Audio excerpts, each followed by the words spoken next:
minute and a half early.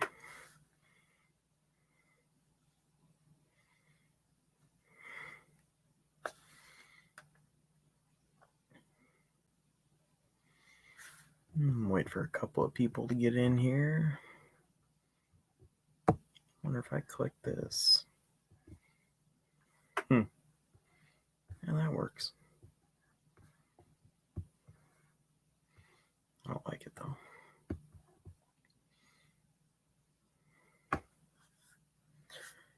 All right, we'll get a couple of people going in here. Nobody yet, but that's fine. Well, it looks like we got one person in. How's anybody and everybody doing?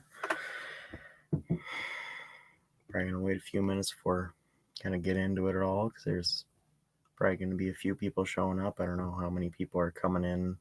I know a couple people were talking about maybe coming on tonight. And then, as always, if anybody wants, hey Mark, there you are. Are you working or no? If you want to come on, by all means, you can.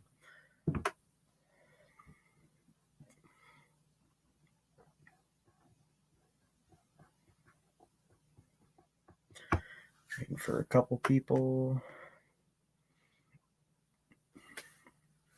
It's a little bit earlier than I usually do lives anyways, so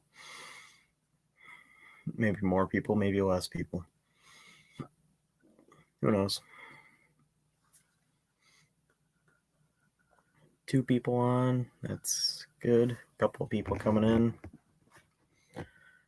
How is anybody doing tonight? Yeah, I jumped on a couple minutes earlier than I was planning, so anyway, they got a notification saying it would be 8 o'clock. Well, now it's 8 o'clock, so yeah, if anybody wants to jump on, please do. There's a link in the comment. Hey guys, Wendy, Anthony. I was trying to remember names. I'm bad at names. It's easy when somebody's name is just their channel, but then if it's a different name, you try to remember and you're like, man, I don't want to mess it up. But then, yeah. So yeah, it's been a busy. I probably haven't done one of these in 10 days, 2 weeks, something like that. It's been busy. A lot of stuff going on.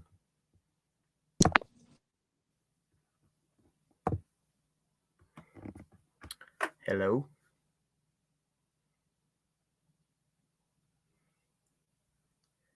You're here, but you're not here, Bigfoot. Oh, there you are. Hey, what's up, man? Not much. How's it going? I'm going to kind of try to cook Mrs. Foot's dinner while we're talking. See if this works.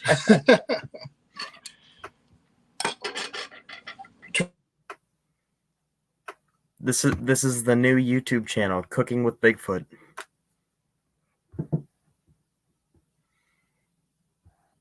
I think you're cutting out a little bit.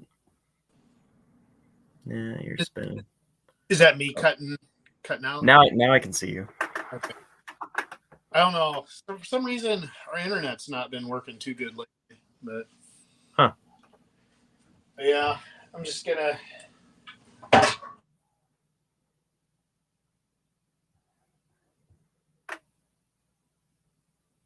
You're cutting out, but that's fine. Let's see, unfinished project. Hey, you're here. A couple people are here.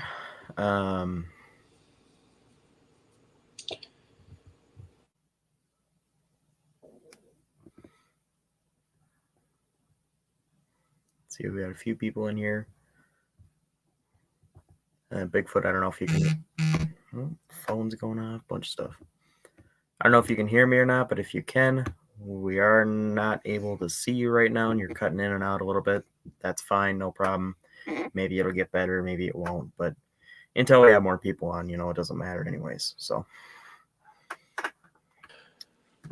let's see. Oh, I can see you, I think.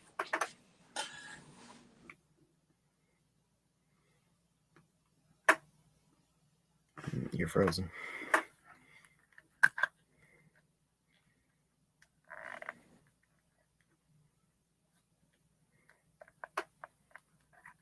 Well, Bigfoot dropped out. Maybe he'll come back a little bit later. Some technical difficulties, but that's okay.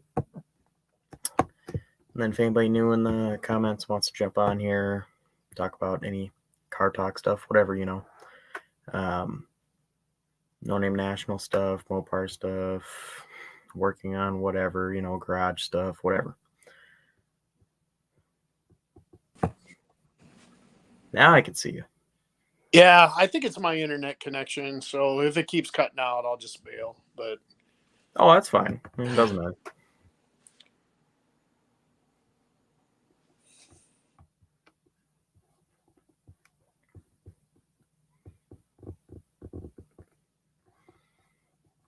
Let's see. Try and think of. Try and get a couple of people in here so we can talk about a few things.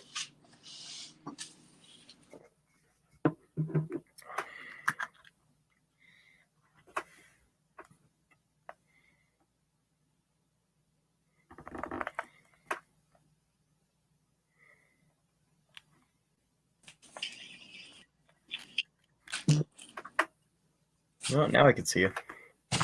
yeah, for about 3 minutes probably. But like I said, if this doesn't work, we'll anyway. Oh, no problem. Yeah, Anthony, a video of the 383 idle sound took me back to my Charger days. I love how those engines sound. Yeah, that car sounds pretty good. It's I don't know. I mean, it's definitely strong. The engine in it is rebuilt. I don't know to what specs. I don't know if it was just a stock rebuild or if they upgraded anything or not. It doesn't sound like it has any sort of a big cam in it or anything. I don't think it does. I think it's pretty much a stock rebuild. But yeah, I mean, it sounds good. It's all brand new exhaust from the manifolds back, and that's through. I don't know what the size pipe is on it. It's probably 2.5. It's for sure at least 2-inch pipe. I mean, it's a decent sized pipe. It's not the 1.75 or 1.7/8 or whatever it was from the factory. It's probably 2.25, maybe at even 2.5. I don't know what mufflers are on. I haven't been under the car a lot. I can look at that. And that's through manifolds. That's through non-HP 440 manifolds. I mean, not 440, well, 440 also, but 383 primarily. It's the straight log manifolds that just dump out the back. So, not the high performance manifolds or anything like that, but I think it'll sound even a little bit better when we put headers on the car. So yeah.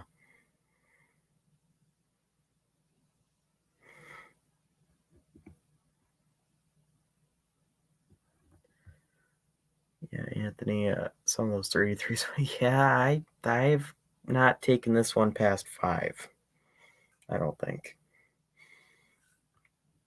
MG 1966 273 Commando. Should I keep the dual points or go electronic distributor? If you can, I don't have a ton of experience with that stuff, so take what I say with a grain of salt. But if you can set points and maintain points and keep everything in order, you may as well keep the points if they're in working condition or if you can get them to be in working condition, and then you don't have to buy a distributor and the related electronic ignition stuff. But if you want less maintenance, less potential of problems and stuff like that, and you have the funds to swap to electronic ignition, then by all means, that would probably be the better thing to do. It's a lot less maintenance and such. So I don't know if that helps or not, but that's just what I would say. And different people have different opinions when it comes to points versus electronic ignition and all that other kind of stuff. So, but yeah, 273 Commando. Those engines apparently are actually supposed to be pretty strong. I don't know much about them. Yeah, Anthony, you make a good point. Points are pretty hard to get, and I've seen a lot of those lot of the brand new out of the box part failure kind of stuff, you know.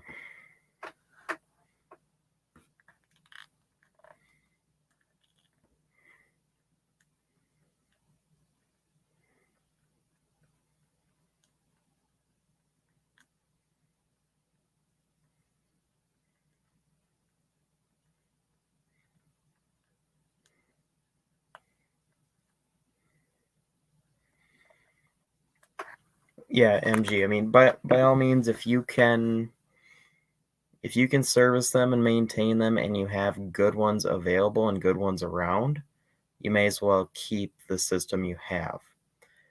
But if you want a lot less maintenance, or if you're not very good about maintaining that kind of stuff, then, you know, to spend a few bucks on an electronic ignition system is not the end of the world either. But the other point is, if what you have works, that's a good thing, and I would almost opt to keep it, because I've had a lot of, not I personally, but I've heard of, and I have had a little bit of the brand new out of the box part failures that everybody's talking about, you know. I did a 440 dyno, and my dyno operator wanted to swap distributors, because the distributor that was in the engine was set up for kind of a race application, and it was set no advance available at all. It was all in all the time, and he had a new one out of the box sitting on the shelf. He put that one in, bad right out of the box. Had Mopar perform. It was a Mopar. I don't know exactly what it was, but it was a brand new with a Mopar sticker, Mopar little like aluminum tape seal on it and everything. It was from Mopar, and it was bad right out of the box. So, yeah. And yeah, like Anthony's saying, you know, a lot of people lean towards electronic ignition because most people have more experience, you know. If it all works good for now, that's great. Parts availability, yeah. And I'll tell you, as far as finding old parts like that that work, if you can find kind of a big Mopar guy around you, he's got 30 of them in his basement. I know he does. So, I don't know. It just depends. Yeah, like Anthony's saying, you will have to service the parts regardless. So, it's just whatever. There's pluses and minuses to both sides. The plus of keeping what you have is that it works. The minus of keeping what you have is finding good parts. And then, yeah, Mopar Night, you got a box of everything in your garage, in your house, or whatever.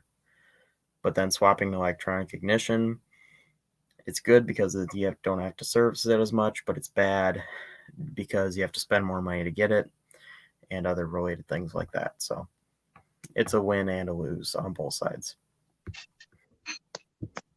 Hey, Adam. Hey, Ryan, what's going on, buddy?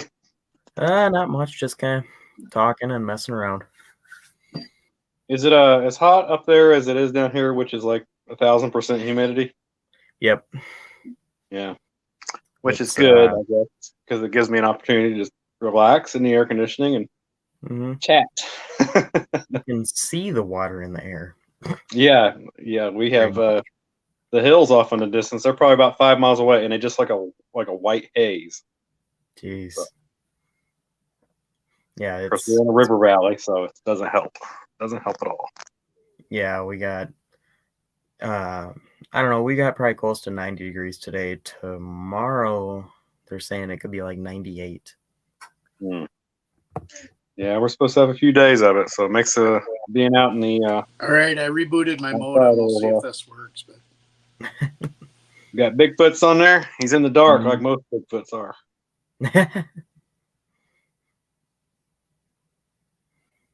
Yeah. Well, yeah, it's been a crazy couple weeks. There he is. Oh, there you are. Hey, MoparNut62, you should jump in here. I know you're in the chat, prowling about. Yeah. He's in the chat of every video I think I've ever watched. He's very what would be the word for that? Very.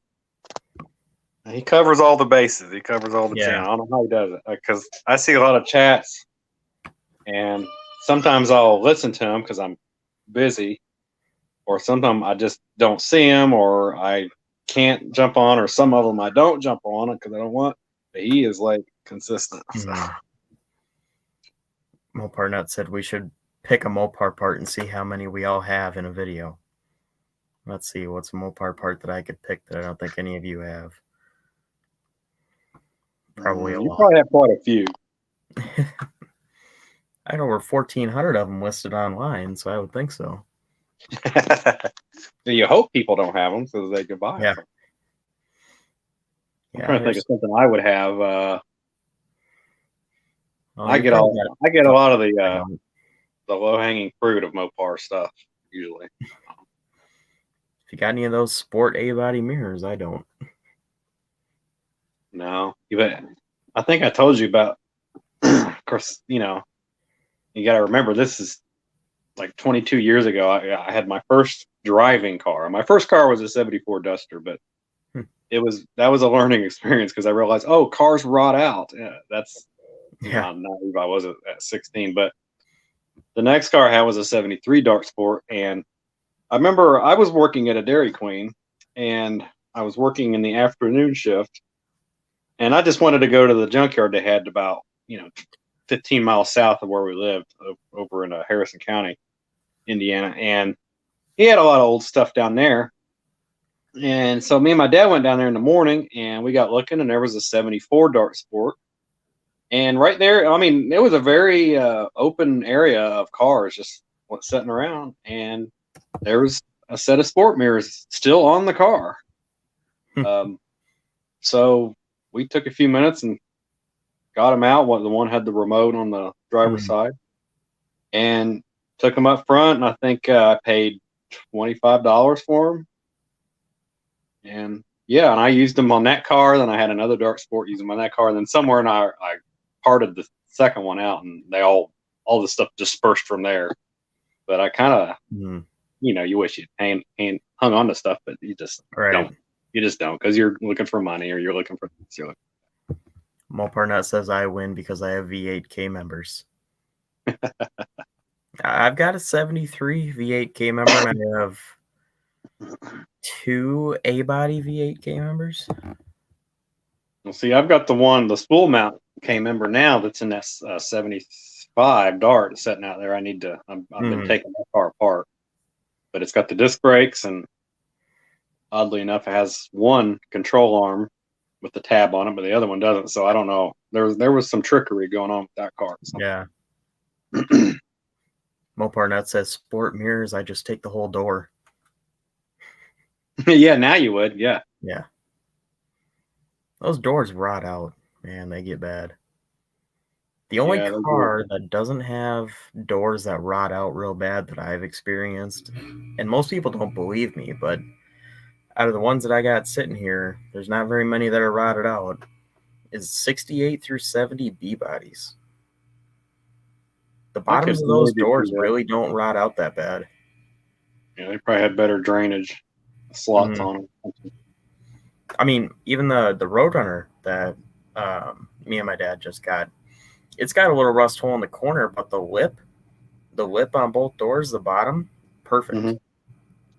Well, that's one thing that amazed me about my '72 Duster. If you watch the blast video or any of the other video, you see how many just weird rust spots that just leak through. I spray painted all of them yellow after I blacked it out, but it just amazes me how the doors did not have any rot holes in them. Yeah. Future Mopar guy right here. What are you doing? Look, all these people see you now.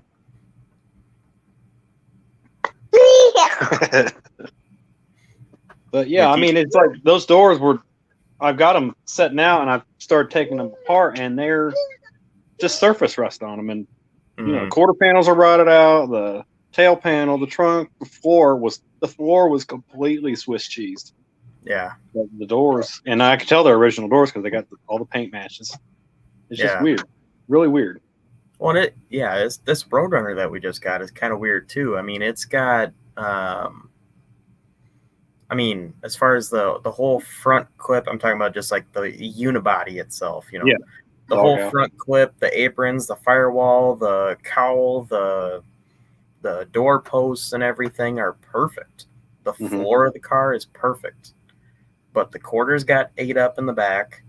The trunk got ate up, and then there's that one line that runs across the roof, right where Oh that yeah, vinyl top seam split. that's where the vinyl top seam is right there, isn't it? Yeah. 'Cause I was looking at, it, I'm like, that looks exactly like where that falls there. Yep. Well, I'd say, you know, I know you said that's not a solid car, but kind of in my eyes, that would be a solid car because Well, I mean, you the got nice that front. the whole frame rails are all solid front to back, which is Yeah. good. Yeah, it could be a little rare on that. Mhm. But you know, by the time you get the quarter panels off, Yeah. the trunk floor is, save for a particular number of spot welds, are pretty easy to bust out, and Yeah.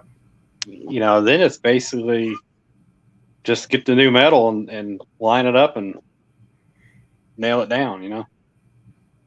Yeah. I mean, it shouldn't be too difficult, but I just know, oh, people are gonna be so mad. People are gonna be so mad to see that car get painted. Well, you know, this patina thing's one thing. But, Yeah. you know, it's kind of like, to me, I get it because some of them have that perfect patina for what it is, but to me, it's like walking around with skin cancer is all it is. It's just like, oh yeah, you're not, that guy looks cool. He's got skin cancer, you know. Yeah. It's like it's still cancer. If you let it go, it's just, and Yeah. I think particular some cases, even if you put something over top of it, like a clear coat, you know, unless you really treated that metal in a certain way, you've kind of trapped contaminants in it. Yeah. Like if it got any kind of a salt spray up there and you're not like, you know, getting into the roughage of it, then you're pretty much just trapping it in there. It's just going to continue to go. So Yeah. Yeah. I mean, you're right. I agree. And I'm okay with the patina stuff to an extent, but it's not my favorite thing. And beyond that, this car, you know, I'm just surprised that so many people just like immediately like, you know, bye, Adam. Okay. I think he'll probably pop back in. Probably connection problem or something. Sorry, it bumped me off. I heard right as you were saying it, surprised me. That's when it just like went black and it took me back. Yeah. I was just saying it surprises me how many people just kind of go nuts for the patina and stuff on that car. Hey, Mo Barnett. Hey, what's up? But it's just, I don't know, it's just crazy because like the car is cool, it looks cool, but once you really look at it as close as I have in person, and I mean even Bigfoot can tell you that he's seen it. It just, there's so many little things wrong with it that it needs to be done. But it's nice because it runs good. Yeah, I mean that car would look amazing restored. Yeah, B7 blue, black top with the 2 black stripes down the hood and a white pinstripe. Oh yeah. Bucket seat blue interior. That's what I think is crazy. It's a factory bucket seat car and everything. Yeah, and the colored interior. And some guy at the show that it was at was telling me, oh no, it's not a factory tack car. And I was looking, you know, I don't know, you guys haven't really seen it much, but I do have a 68 Cornet RT, a red one. I don't know if you guys ever seen that car or not. But anyways. Was that the one in the background of the last video you did? Mm-hmm. Yeah, that is a factory tack car. And the reason the guy was saying it wasn't right is because it didn't have a hole in the firewall for a tack wire to go through. Well, it does have one hole that there is a red tack wire that runs to the coil. I was like, well, what the heck? What's this then? I looked on the other car, same hole, same place, same spot for the wire. I'm like, I'm going to Is it assume on that the it's... fender tag? No, it's a Lynch road car. Okay. Lynch road cars, they only show on the build sheet. So, on those cars, the tack wire runs separately from the bulkhead? Yeah. Okay. I think they all do. I wasn't aware how they did it. Yeah, I wasn't aware because I've never had any like special cars really like that where they had tacks. So I wasn't sure how they really routed it. You got to put a tack in that satellite. Yeah. Yeah, I was looking at pictures the other day, and I noticed it's got just like the kind of the idiot sinklets in there, but I thought it had a clock in it. I could be yeah, wrong. like a clock or but I thought I was seeing. See, the thing is with those dashes, if it has a clock, man, now I'm wondering. I'm gonna have to look up a picture of it. I'm sure I have one. Real quality picture, but you can see it. If it is a clock dash, you can swap a clock with a tack. If it's not a clock dash, you can't. You have to get a different cluster housing. Oh, really? So the whole housing? Yeah. Because the back of the cluster, there's like a big hole for the clock to go in. And then there's like 3 screws that hold it in. Versus if it didn't have a clock, it just would have a couple holes for the studs to stick through for the gauges. Right. And it wouldn't have the big hole. I mean, you could cut the hole in it, but if it's a factory clock dash, they swap really easy. Yeah. Yeah, and sometimes you can, depends on what you want to do, you could either do the swap or you can... It's a 72, right? 71. 71. Okay, well, if it's a 71, then the charger tack will work in there, and the other it's the same dash. There. Yeah, I got a couple of those. If you come across any 71 through 74, they're all the same tacks for those dashes. Either hold on to them and never sell them, or sell them for a lot of money, because nobody can find them right now. I need to check with Kyle, my buddy that has the Mopar farm on my channel.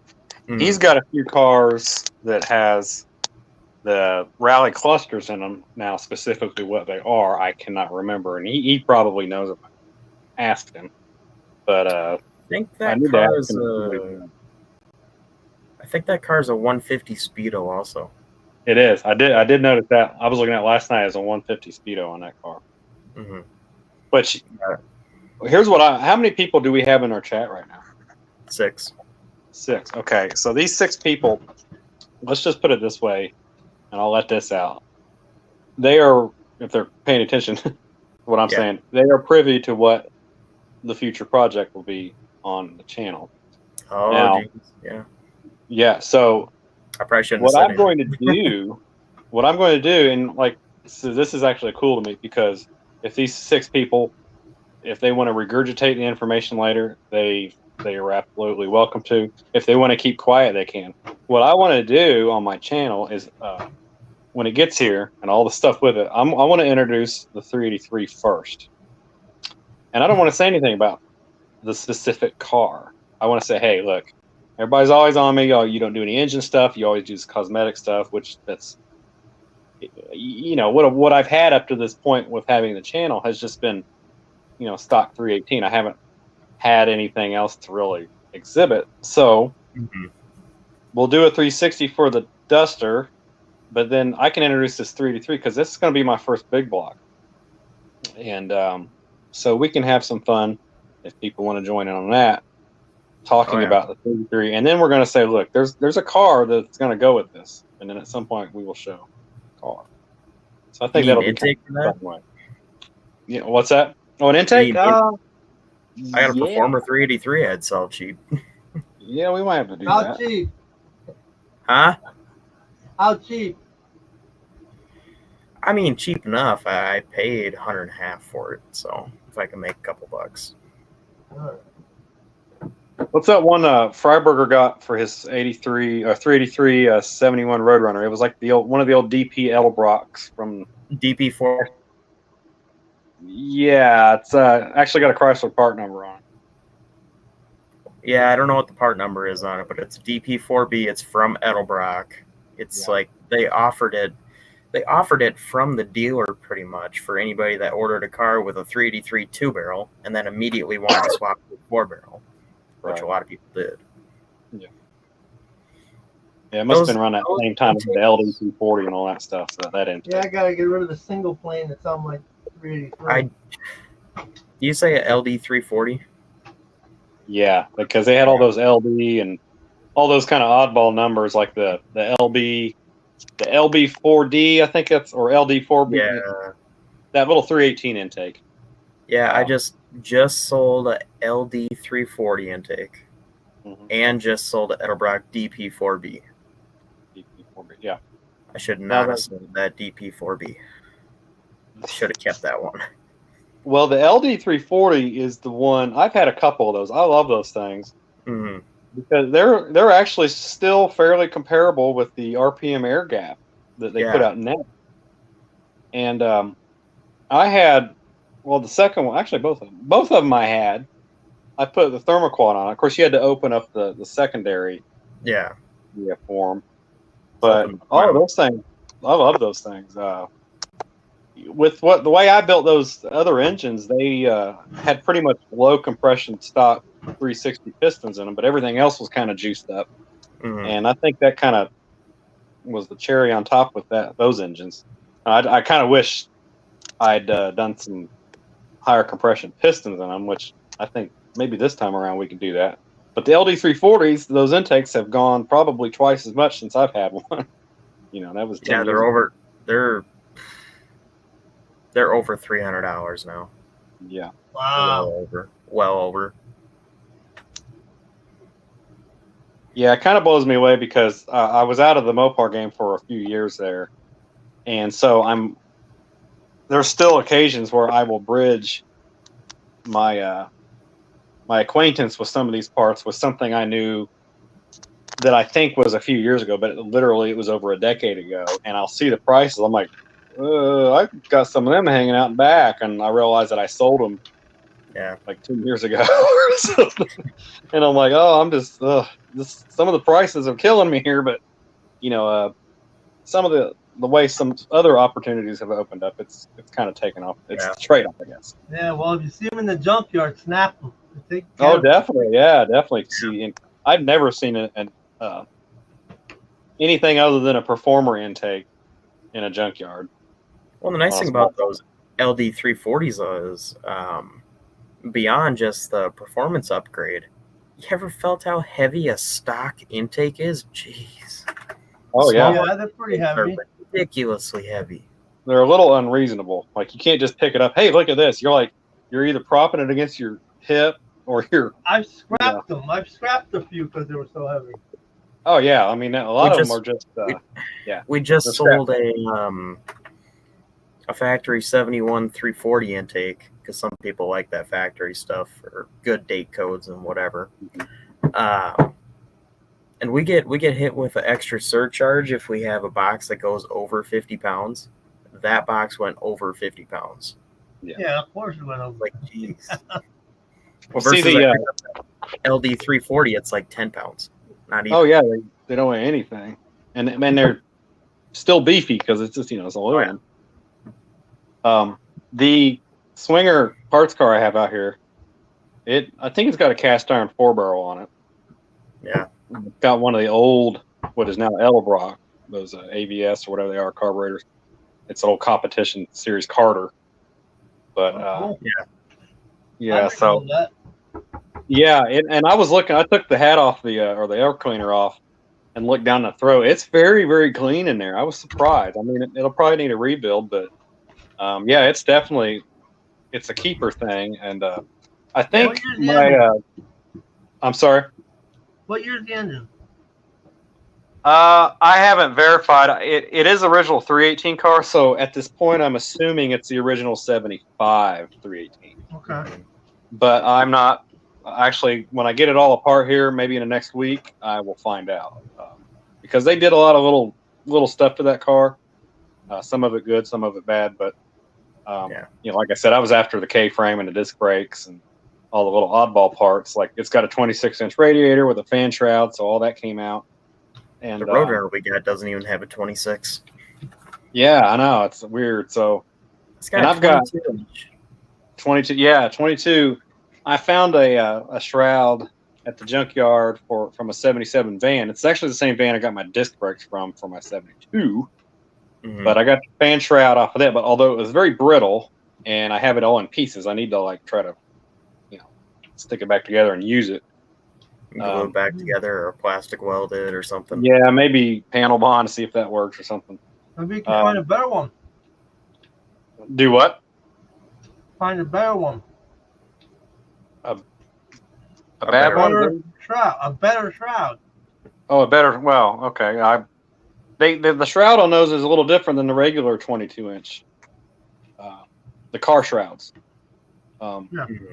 And that's the only shroud I've seen. They have 4 or 5 of those vans in the yard, but that's the only one that had a shroud on it.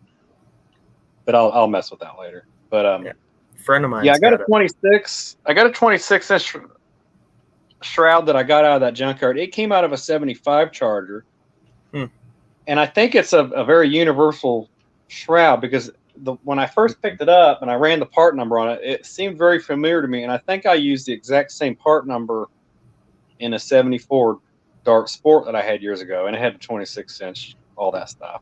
Yeah, so I think they were interchangeable with those. And then this shroud out here in this 75 is the same size, but it's got a different mold to it. It's just a different style. But it on top it looks kind of the same. So I need to kind of get some of those part numbers. It might be a different year. That's what it is. Yeah, it might be a different year, and they ran maybe something different for whatever reason. And then Ryan, I was telling you about that 26-inch radiator shroud that I found at the same junkyard. Yeah, and I think it came from that 73 Satellite, but it was just laying in. It was almost embedded into the ground. I picked it up and it left an imprint from the ground. Oh, man. And I was looking at it, and all the screw holes, there's nothing split, there's nothing cracked. That's great shape.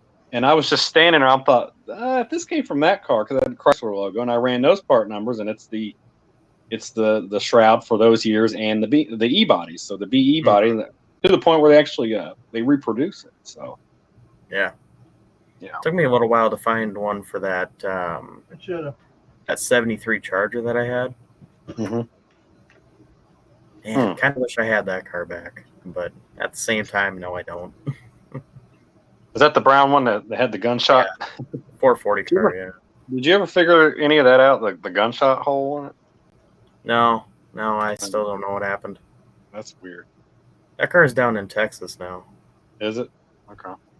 That was cool. I'm not thrilled about what happened to it, but it's sitting in a parking lot, pretty much abandoned. I mean, the guy's going to come back for it and everything, but it's sitting on a job site in a parking lot, and he's just parked it there for 2 months. I'm like, you're letting it sit out in the Texas sun when it's original paint. Yeah, and who knows what could happen with it just sitting out where. Yeah, people bang into. Who knows? Yeah. Who knows? It is what it is. People will steal parts off of it. I've stored Mopars and had things leave, like power steering pumps and stuff like that. Yeah. Yeah, you go to grab something on it. It's like, oh, something's going. My power steering cap. Oh, I took it. Yeah, he used it on his car. Yeah. Opens the door. Wait a minute, where'd the steering wheel go? Right. That's happened before. Yeah, or there's a club. You can't club in there, and there's the steering wheel's going. Yeah, you can't open that door. Not door. You can't open that hood from outside. It's an inside hood release car. So. Oh yeah. Nice little extra security feature for that side of it. That reminds me, on my parts car, it has one of those, and I might move it over to the Duster because it works really good. I don't remember if the Satellite was or not. I don't think it was. Yeah, I can't, because I remember when I was down there looking at that car, the Satellite, the hood was just laying on it, and I was able to. It was the safety latch, so I kind of picked it up and looked under there, and it looked actually like cleaner in person than it did in the videos. It was weird. Oh, it's a clean car. Oh yeah, That car- I that's got another looking one. at it. I was just like, wow, this thing. I've been in the mode on the van and then the Duster of having all this metal I've had to cut out, and I was looking at it thinking, well, I've got to cut that part of the trunk out right there, that little area, and that one on the side, on the driver's side, in front of the wheel where the rocker panel butted up. Yeah, that's just where the rocker panel butts up to the. Well, no, I'm sorry, where the rocker panel trim. You know, you Okay, right yeah, in front of your driver's wheel, Yep. you can see the imprint of where the line was, and then right above it, that's where that rust hole was. Yeah, it's about the size of a quarter. Yeah, real small. And I'm thinking, if this, and you know, there's always little areas that you'll find. The But- hardest part on that car is going to be the cowl. The cow, yeah, and I think That's one Oh, of the no, weird How ones. cowl, though?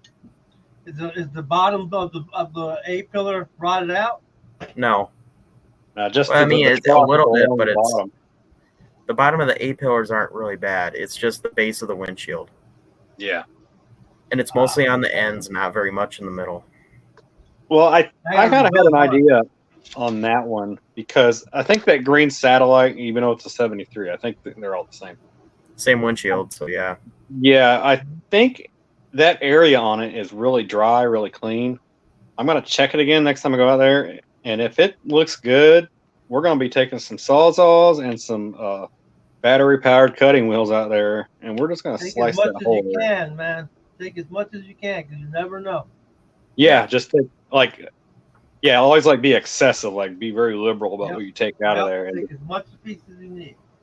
yeah, just take the whole, maybe even just take the whole windshield frame, and then the lower where the grills on the cowl are, and just try to cut it out and just go to the shortest points possible, and just take I the backed So- up a 74 really fast.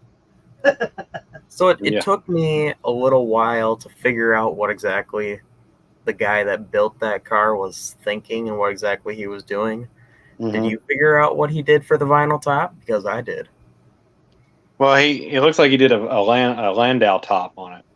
Yeah, like the front of it was paint, but Yeah, paint. from like a third of the way through the roof to Yeah. where the original full vinyl top seam would be was a black top. Yeah, I saw the little studs on the roof, and I Yeah. immediately thought, okay, this must have been in the late 70s or very early 80s, Mm-hmm. where guys would do that. They would get those Landau tops, because at the time you got to think a lot of new cars had Landau tops in the late 70s. Mm-hmm. So, you know, in the way that people do certain things on new cars now, and guys want to take their classics and do that to them. That's what that guy was doing with that, I think. So they was like, oh, they're going to do this little Landau top and that lightning bolt stripe, and Yeah, well, my Charger came that way. Now, one thing. what year Charger? I'm sorry, Kyle. Or, 71. 71 Charger has the little nipples that go across the roof, and it's a half style vinyl roof. But is it the half style roof that goes into the A pillars and covers the A pillars? Yeah, exactly. Those Well, yeah, covers that's the a- that's A-pillars and all. Yeah, that's Right, factory. that was popular early. That was the Halo roof, but the Landau roof is the ones where they went to the back of the roof and went down to the quarter panel. It was like the opposite Yeah, of that. it still goes to the Yeah. quarter panels. There's no trim going down from the middle like they did with the Cordovas. The Cordovas had a trim piece that came across and down Yeah, by the yeah. windows. Okay, the way but that one didn't have it. But as far as vinyl, it's gone. It's never coming back. Yeah. yeah, But that One that Satellite was more like the Cordoba style, where they had the opera windows and then it had that little yeah. section just on the roof. Like, Yeah. yeah, that roof section. Now, one And- thing that Jim Bennett told me before he passed, one thing he said he bought for the car. I don't know if you've seen it with the car or not. He said he bought the trim The wheel to wells. do a half top. Do a half. Okay, well, I'll tell you. I get it. I'll tell you what, and I don't know. I guess I was just kind of in the If moment. you decide to do that, that'd be cool. But otherwise, it's not a vinyl top car. Right, right. Well, what I thought I saw, and I didn't look real close, there was a box, a brand new box in the back seat of that car. Mhm. And I looked in it, and if I am not mistaken, at least you know how your mind will Yeah. alter things. I could have swore it was wheel well trim. Could be. But his friend that was kind of dealing with all of his parts, Joe. Joe, he was like, "There's a box full of trim there," and he says, "You know, whatever you got," and it all was all in wrappers. So, yeah, if that halo top trim's in there, cool. I would actually be kind of thrilled if it had all the wheel well chrome, because I think that would wheel well look trim's hard to amazing get. on the car. Yeah, because Are you taking that, the I car was back just thinking about to the car. If that car was painted all solid purple again, and no vinyl roof, and that would set it off having that highlight of the trim on the wheel wells, and having the Sebring emblems and all that stuff on it, and then put some nice wheels on it. I think that would look really sharp. Are you going to bring all the trim back on the car that the car originally had? Rocker molding trim's going to be hard to get, but I think I can get something for you if you want it. Yeah, I'm thinking about it. I know one piece looked like it was pretty good. The other one I saw in the car, and it was like all crinkled up and The other one's shaped like a C. yeah, The pretty other one's much. warped. Yeah. No, I think the way most of that car was built, from what I could tell, I dig it. I wasn't sure about the luggage rack. If that's, I know it's an original one. I'm kind of on the fence. I never did understand the luggage rack. So you got that big trunk, and why do you need the luggage rack? But it's not coded on the tag to have a luggage rack, but most of the time they were dealer add-ons, so it wouldn't have been on the tag. Okay, yeah. So there's no exact evidence if it was or wasn't. I believe that might be an original luggage rack, because you look on the inside of that trunk lid, they used factory locations. They didn't cut holes anywhere. Yeah. I was looking at it, and me and the guy that picked up the car, he's really familiar with Mopar, and he was like, "Yeah, that's an original rack." Because I said I've never seen an original one in person. I've seen repros in person, and I don't have them ingrained in my head because I just didn't care for them that much. And he said, "Oh yeah," he said, "That's an original issue." He said, "But whether it was on the phone or not, he said you'd have to maybe see the broadcast sheet if they had it on their original." Yeah, that broadcast sheet's gone. Yeah, unless it's in the dash. Yeah, unless it's in the dash or on top. Did you ever have the gas tank out? No. Okay, I was going to bring up. I was gas actually going to. I think. Yeah, I know that back seat is gone. Yeah, and I don't know why they cut out that. Out. I don't know why they cut the braces out of that car for the back seat. That baffles me. I'm thinking he was hauling something. He probably was consistently hauling something long. Yeah. And wide enough to fit in there? Yeah, because what he did, and I was looking at the car. What they did, bodies in it. On the if you're put some really tall people in it. The opposite direction. But like that V, it comes. I'm gonna try to do it here on the screen. It'll go like from here, and then goes back up, and then you have the brace along the top that has the hooks in it for your rear portion of the seat. Well, he took that part and like folded it up. Yeah, so I thought took like a pliers or something and like bent it. And because from your video, it looked like he just cut that out, but I realized in person, he just peeled it up. Yeah. And so I was kind of like, I'm like, well, this is fixable. At least he didn't just completely obliterate it. It's like just. It is weird that you do that. Like, yeah, I think the floors. Then he'd be in trouble. Yeah, I think the floors in the car are good. I pulled the carpet out of the driver's side. It is a little bit pitted right under the gas pedal area, but you knock on it, you put a magnet to it, it's still metal there. Yeah. It's thin, and after you blast it, there might be some pinholes, but more solid than your Duster. Right, because the Duster, it's like with me, it's either feast or famine with these floor panels. Either the whole floor panel needs to come out, and that way you can just start fresh. But if you have big sections that are just holes, then you have to work around everything. Yeah. You know, and you have to get real crafty with the areas around it and try to mold it back into the surrounding steel. But if you have if you blast that and you get a bunch of little like peppering areas, then it's just like, okay, you cut some steel out, Mhm. and then weld it in, smooth it out, and then off you go. You can Yeah. always I beat just the think old it's piece sweet of that it's a.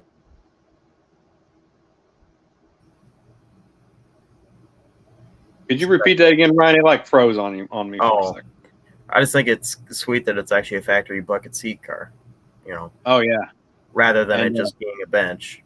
It's got the buddy yeah, seat in the middle, and yeah, the buddy seat and all that, and you know, the seats in that car, I don't know, they weren't bolted down or something, but they was like kept flipping back. But like, it's funny because yeah, when the you driver's told me seat about, wasn't bolted down. I don't know about the passenger. yeah, when you told me about the car, you remember I said to you, I said, well, I'd be after it if it was affordable, if it Right. was like really screaming deal, and then you go how much it was, you know, I'll tell it later. But it's like, yeah, and I thought if I don't get it, I have to find a buyer for this car. Yeah. I told my friend who was the one that had the 71 GTX 4-speed Dana car, and he also had a 440 automatic car before that. And I told him about it because I wanted to put it in front of him because I would want him to do the same for me if he found a car I'd like. Yeah. And he kind of, you know, hemmed and hawed about it, and then he goes, "No, I think I'm just not, you know, I'm not into restoration right now and everything," because he's not hands on. So I immediately thought, you know, my wife, she wants a purple car or a pink car. She said at some point she would love for me to build one. Hmm. And, you know, FC7 on the tag, it wouldn't be a repaint. It would be the original color. And I told her, I said, think about this car. And I showed her your video. I told her about it, what she understands. She doesn't know the difference between a big block, small block, that kind of thing. And I said, think about it for 24 hours. Just let me know.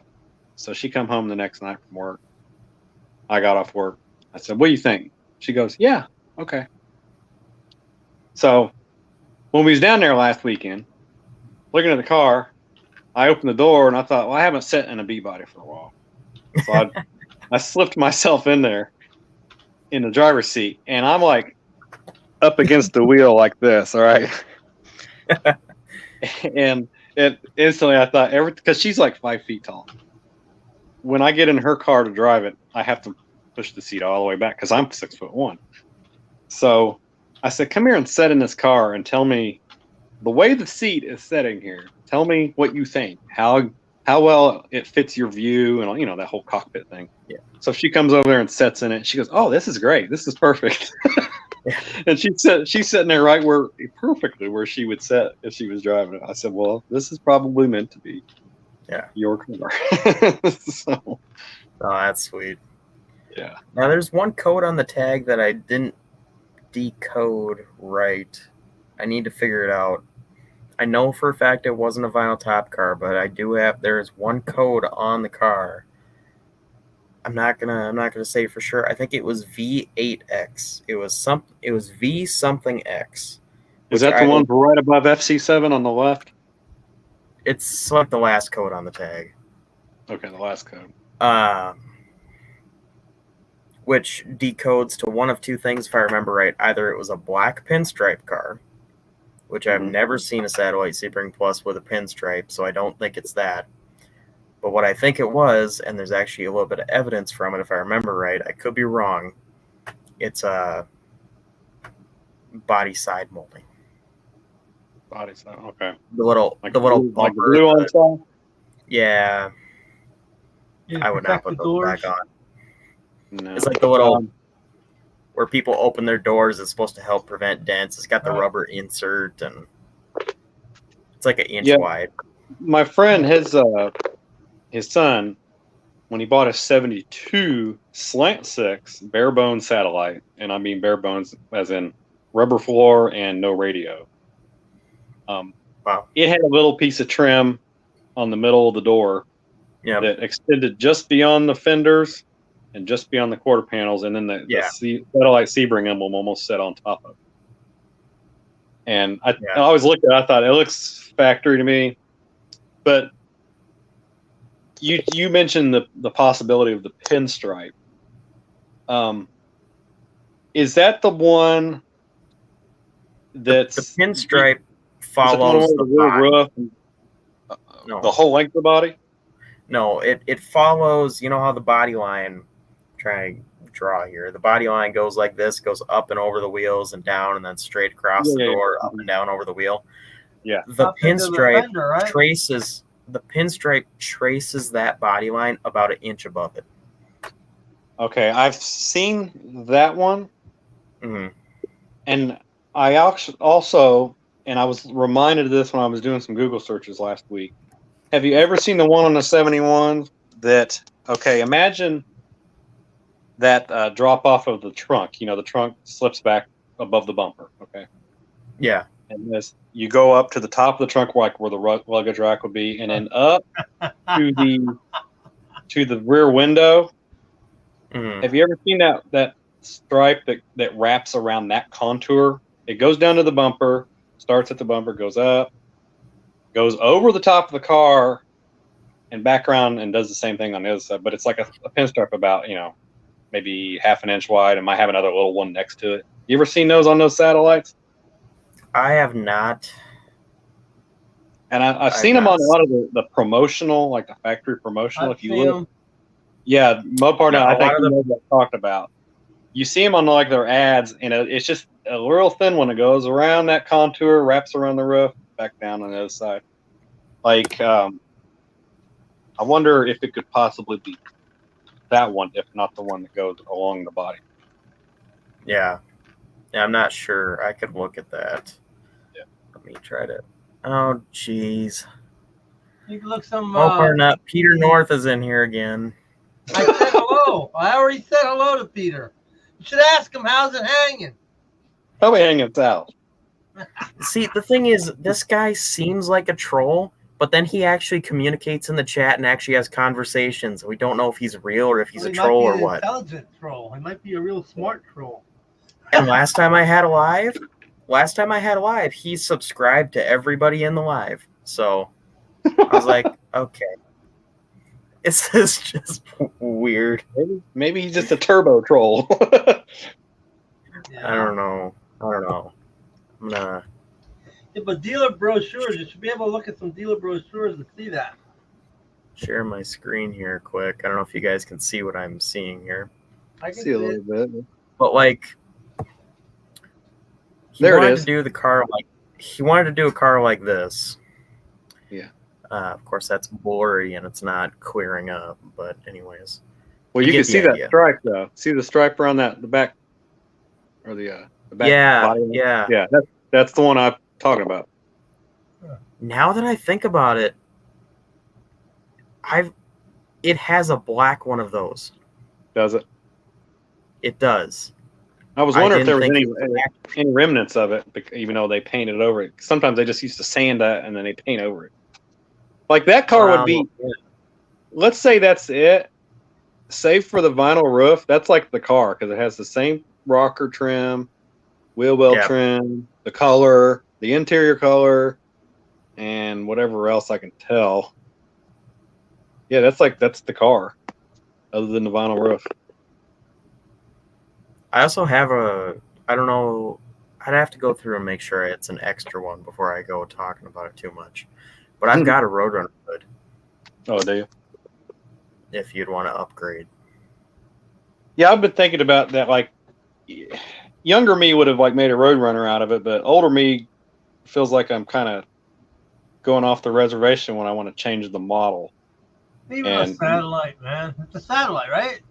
Yeah, that's what I'm Satellite saying. T3 Plus. When I was younger, I would have done that. That's what my friend did with his satellite, but it was just a base satellite, and he turned it in. He went from a slant six satellite to a 440 Roadrunner painted yellow. Yeah. But like, Mhm. I'm just saying, like, you could do little things without changing its entire image. I'm not Yeah, really This is how against. the promotional cars looked like, a lot of them. Was it always Yeah, a and big the block, 72s had that body change, color change underneath that line too. The plus. Yeah, though? some Was of them the did. Sebring- Was the Sebring always a big block though? No. Sebring Plus. They had Sebring Plus had 3 engine options: 318, 383 2-barrel, which is Adam's car, or 383 4-barrel. HP. Yeah, it was mostly a trim, wasn't it? It was like a trim and decor package. Okay, so no big deal throwing a 383 4-barrel in it. Why Google? Keep it a Sebring Plus and put a nice big block in it, maybe 400 or 500 horsepower. It'd be a nice car. Oh Well, yeah, I mean that's what I'm saying. I would leave it what it is a satellite Sebring. That's what it would stay as. Satellite I'm Sebring just saying Plus. my younger self would have made a Roadrunner out of it because that's It's actually Don't forget the plus. actually very well. The Plus is a big deal because the Satellite Sebring, there's a million of those cars. Satellite Sebring Plus, there's only 3,005. Yeah, because my friend's car was just a satellite Sebring, and like had nothing on it. That's what my car is a Satellite Sebring. Right. His car had manual drum brakes. Yeah, come on with real cars instead of just the model. The model, dude. Yeah, Mopar Nut, we're gonna have to commission you to make a model of the car. Oh no. Maybe. No. Maybe after I finish the van. Yeah, if you do my Belvedere too, maybe. No, I have a Belvedere. I have a 60. What year is yours? 66? 66. You said you'd have to modify it. Yeah, I have to modify a little slight bit. But it'll look like a car, though.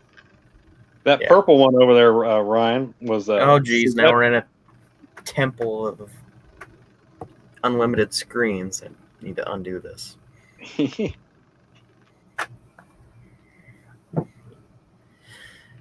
Okay. Anyways. Yeah, I'm thinking one of the best body styles, man. That car has a nice body style. It's a great car. So which one are we talking about? Yours. Oh, mine. Okay. Yeah, that body style. I've always liked that body style. You know, 71 had the flush lights on the side. That makes the car, man. 71, in my opinion, was the best. 72 is all right. I don't like the marker lights. Me either. The tail lights in a 72 are okay. I like the 71s better. But yeah, that's like that initial design was better too. The what was better? The hood treatment. Oh, the way the hood is on them. And yeah, for the Roadrunner. That inset. The Roadrunner had the inset inside on the what do you call it, header panel. Mm-hmm. Oh yeah, they had a few variations of that over those 2 years, where some of them was inset, some of them was like had the foil in them, and all that. And some of them had the little bezel and all that. You know. Yeah, the little bezel, like that little bezel right there. Yeah, there. Because my friend's car, his 72 had the bezel, but then the part in the middle had like either washed nice air grabber. You gotta have an air grabber too. Yeah. Mm-hmm. And you can do that to the car. Yeah, I was thinking about it because I was talking to Ryan. And he said something about an air grabber, but you'd have to get all the little parts. But I mean, I guess you can go with I guess you could go with the exterior part and make it kind of fit, and then you can kind of slowly over time build the underneath of it. A friend of mine did a 72 Roadrunner clone, and what he did is he had an air grabber that there wasn't any guts under it or anything, but what he did is he found an electric motor to put on the door. No, the door of it. And whenever he hit a button on his key fob, it would open. Yeah, that's cool. Yeah, it was funny because some kids were walking by it at a car show and were looking at it and pointing at the hood. Then he hit the button and it opened up and they freaked out. Well, it kind of reminds me when I roamed there a few years ago and had that 81 Camaro. You know, those Z28 cars, I made a Z28 out of it. That's how stupid I was. But it had that teardrop hood on it, and at the very back, it had air induction, so it had the flap. And the pedal is what activated. It had that little, like a little vacuum, pin. Yeah, it was like a little pin. No, it wasn't vacuum. It was electric. Because electric. Yeah, when you would step on a pedal, the arm at the top would slide that little pin on the little mechanism. It was electric, and then it would wire out, had a hot and a ground, and basically the hot went right out through the firewall up to the hood, and it just had a little accutator or whatever, where it looked like almost a vacuum canister, but it had a little arm in it, and when you would connect it would just go like that. And you hooked it on the door of that air induction, and then when you went at least like 3/4 of the way down the throttle, that thing would go like that. Right? Yeah. Yeah, open up. And of course I did the LS swap in that, and here's what I had to do. I had the drive-by-wire pedal, and I had to put that in there. So I had to build my own bracket with that in it and get it all, R&D'd in there. Right. And to mimic I that. was actually able to make it work with the drive-by-wire pedal, because I had the pedal from a truck, and of course the pedal would be really long, and that's when I was working at Snap-on. We had the really big heavy-duty welders. I took it in and then cut it in half and brought the arm down, and then made my own little arm, and I did all kinds of stuff just to make that stupid air induction flip when you smash down on the throttle. And I'm thinking of that on the air grabber. I thought you could put that on there and it would just be super simple, and just build a couple little axles in there and stuff, and just make it swing and get one of those accutators and make it work. You're scaring Ryan every time you say fly by wire. Yeah. You're scaring me by talking about a GM product. Yeah. There you go. That's What right. happened to the car? Did you sell the car? Yeah, I sold it. I got the car together, and it drove really good. I mean, it was a 5.3, had the 4L60, and I didn't do anything to the engine other than put an LS6 intake on it, and shorty headers, and we put the dual exhaust on it, and I didn't do anything else with the engine. And it was kind of wild, and it made me see why everybody appeals to those things, because without putting in a cam, I didn't even have the heads off of it. I just put it in pretty much. And that car had like a V6 originally. I never saw it, and we know the 350s was like 100 horsepower that year. But man, I put that thing in that car and stomped down on it, and it would just sit there and fry the tires. And I drove around, cruised it, and took it to a few shows and stuff. But I tell you, I think after building it I took like 5 years to build it. When I got done with it, I drove it, and I was like, it seemed very empty to me. Like, I don't know if it was the fuel injection. I don't know if it was the fact that it was a Chevy or something. But I was like, I just don't feel it for this car. So that's when I got in my head, I want a Dodge van. So I found the van, and I remember the guy. He was a Chevy guy. He was the one I bought the van from. And I said, hey, I'm interested in that van. I said, but I got to sell this car first. He goes, what do you got? And I sent him pictures and told him all about just what I told you all. He goes, why are you selling that car for this old van? I said, because I'm coming back to Mopar, and I'm coming back in a very small way. Coming back in a more interesting way than most. Yeah. You got like a 68 Charger or something, right? Well, that would be coming back in a big way, but I was trying to be humble. I know where there's a 68 what if you Charger got for a Dodge, sale. a Dodge Colt? That would have been even more humble. Oh, Well, I'm geez. not stupid. Humble and stupid are two different things. Yeah, No. well, I know. Hey, at least you didn't So- buy some like Dodge Neon You or could something. have LS the Colt. You LS the Colt. That's what you got to do. Right. Oh, Well, what's man. funny? yeah. Here's what's funny about that Camaro. A guy, I had it on eBay, and I hate putting cars on eBay because you get these like Peter North people on there where they'll troll it. They'll finish your eBay listing, and then you have to pay like a percentage of what it was sold for, but then they just disappear and never pay for it. It's like burner. That's happened twice in my experience. One of them was my car. One of them was a friend's car. He was needing money bad. He puts it on eBay. Somebody like from overseas buys it, and then he never gets the money for it, and it's just there to screw people. So I took it off of eBay, but one guy out of Washington State saw it and saw that it didn't sell, so he contacts me. He goes, "Hey, I'd be interested in buying that car." He said, "I want that car really bad."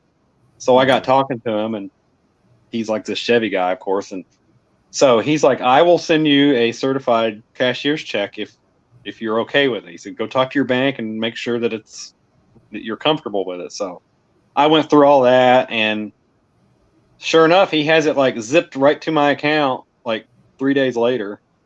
And he has this like Ukrainian guy come and pick the car up like a week later. Yeah. And he gets it all the way out there. And I'm thinking, oh, he wants the car because it's LS swap. Well, he didn't want the car because it was LS swap. He wanted the car because it was LS converted. Mm-hmm. So he takes the 5.3 out, sells it to somebody else, and then puts like a 6.2 in it, puts like drag slicks on it, and I guess he raced it for a little bit, and then he just sells it. I guess he's actually on my Facebook, but I haven't seen him post anything about that car for about 2 years now. Jeez. I don't know what happened to it. Like, I did all that work, and it's like then he goes and changed it, but he just wanted the infrastructure, I guess. Yeah. And, So yeah. Heavens Mopars, you sold a 73 Roadrunner hood for $2,000. Jeez. Yeah. That's the Wow. most expensive 73 Roadrunner hood I think I've ever seen. I've got a mint one I think I'd sell for $750.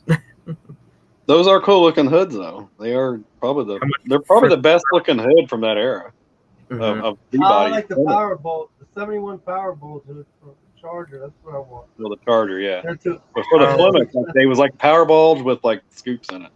Yeah, he was Right. asking. I quick mentioned that I know a guy that's got a '68 Charger for sale. A friend of mine.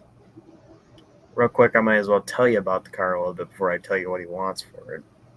It's a factory slant 6 car, 3 on the tree. It's one of 5 known to exist. So it's bad rare. Slant 6 in a Charger. It's got like a 19-inch radiator. wow. Weird. But Well, that's what it's- reminds me of that Satellite my friend had. It's just like you'd open the hood, and you have like a football field size underhood Yeah. there, and then the teeny But tiny radiator and his little 6-cylinder, and it's it. yeah. I mean, the car A car bunch needs of room between the fan and the radiator too. Yeah. The car needs quarters, but it comes with brand new AMD full quarters. It runs and drives. Slant 6, 3 on the tree. It's all structurally sound. It's a pretty solid car, but the back about 20 inches of the frame rails are getting a little soft. But running, driving car, clean title. If you pay full asking price, he'll include the frame rails that he has for it. I think he wants 24. Wow. So, Chargers are expensive. I know that. I Charger. knew. It's like Cuda's. Cuda's like several years ago was the top car, but somewhere in there, the Chargers, everybody decided that is the car right there. The 68 Dude, through Well- the challenges are astronomical, man. They're astronomical. See, here's the thing about the Charger that makes it so, I don't know, it makes it so special and unique is specifically the 2400, no, 24,000. I wish. Yeah, right. If it was 2400, we all I have that one too. chipping in and buying it. I'm buying a 69 Charger for 2,000, but that's a basket case.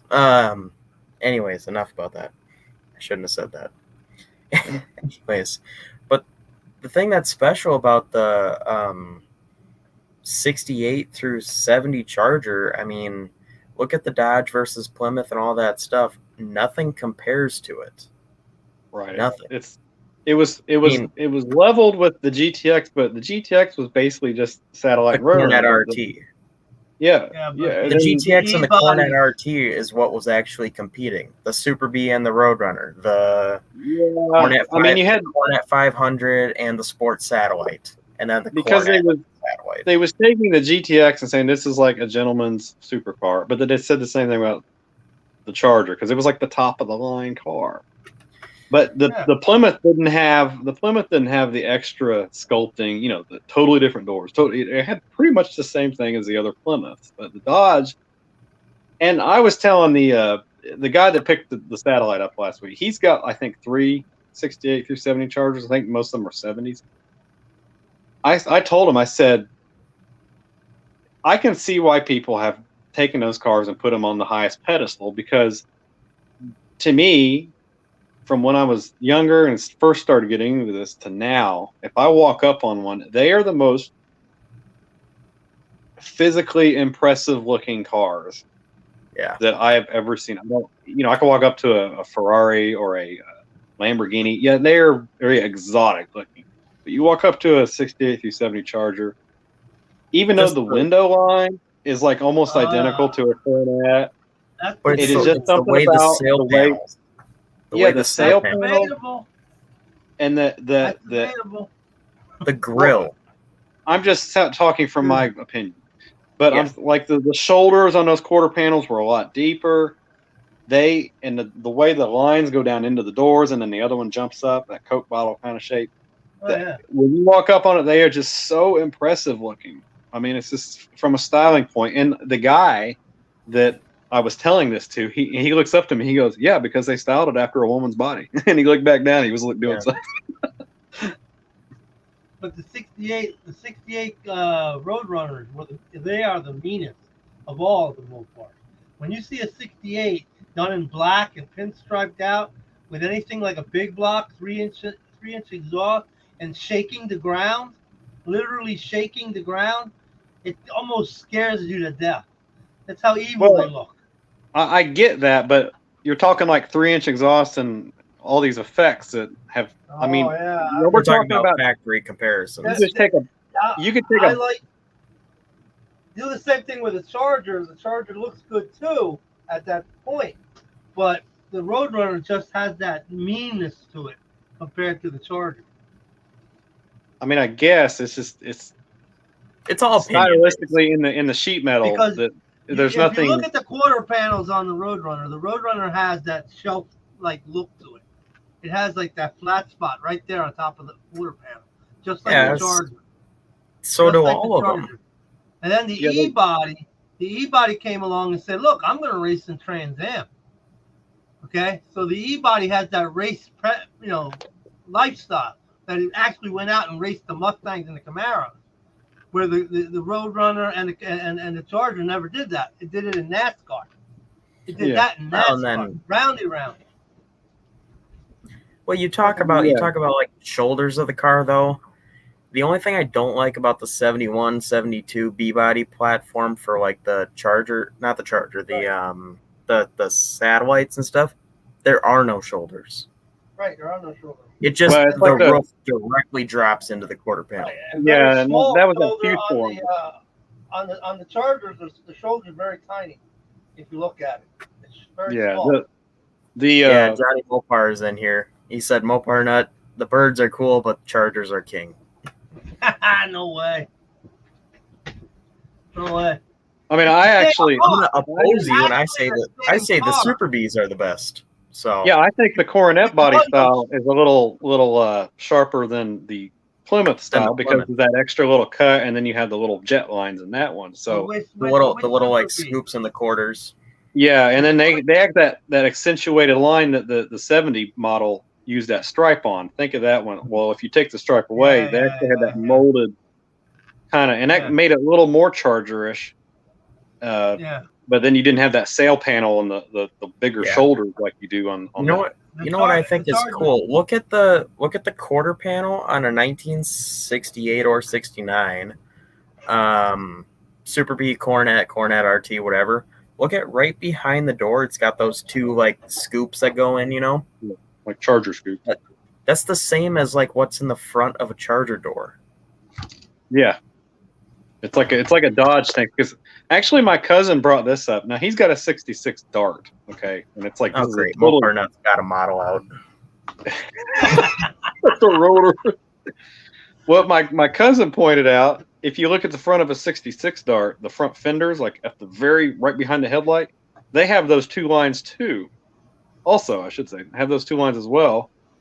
and because the Coronets that year had basically where they was on the 68 through 70s behind the door, but like all the Dodges in that era was like putting those little Scallops. divots in, little scallops in there, and the dart they put them way up in the front, and you don't even really think about it until he picked it up because he was, I guess, staring at the car one day.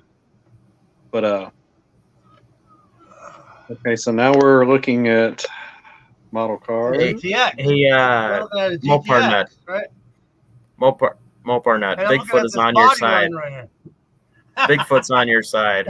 He Well, said, Bigfoot has- Johnny said Chargers are king, and Bigfoot Yeah, but- responded with, I disagree, Johnny. The conservative lines of the Roadrunner and the 50 feet of wasted space ahead of the radiator just adds weight. Right, exactly.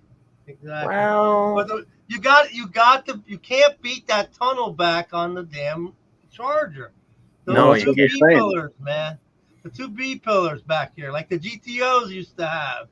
Okay, Yeah. The only two cars I ever really remember is this car and the GTOs that had this. Well, the Stingray Corvettes had that too. yeah. And by the way, if no, anybody in the yeah. comments wants to jump in, there is a link in the comments for anybody that wants to jump on here. Yeah, sure. Come on in, Johnny. I'd like to argue Roadrunner. Oh, boy. No, but I mean, it's not like somebody's gonna say, "Here's a '68 Charger. Here's a '69 Roadrunner. Which one do you want?" I'll take the '68 Charger. See, that's what's gonna happen. Yeah, but it's because of the reasons we're pointing out. It's like there's nothing wrong with because the of the rear Roadrunner. lights. The '68's rear lights and round marker lights are it, man. That's what I want. Johnny just said the long Charger nose is there to easily eat Roadrunners. It's the same body.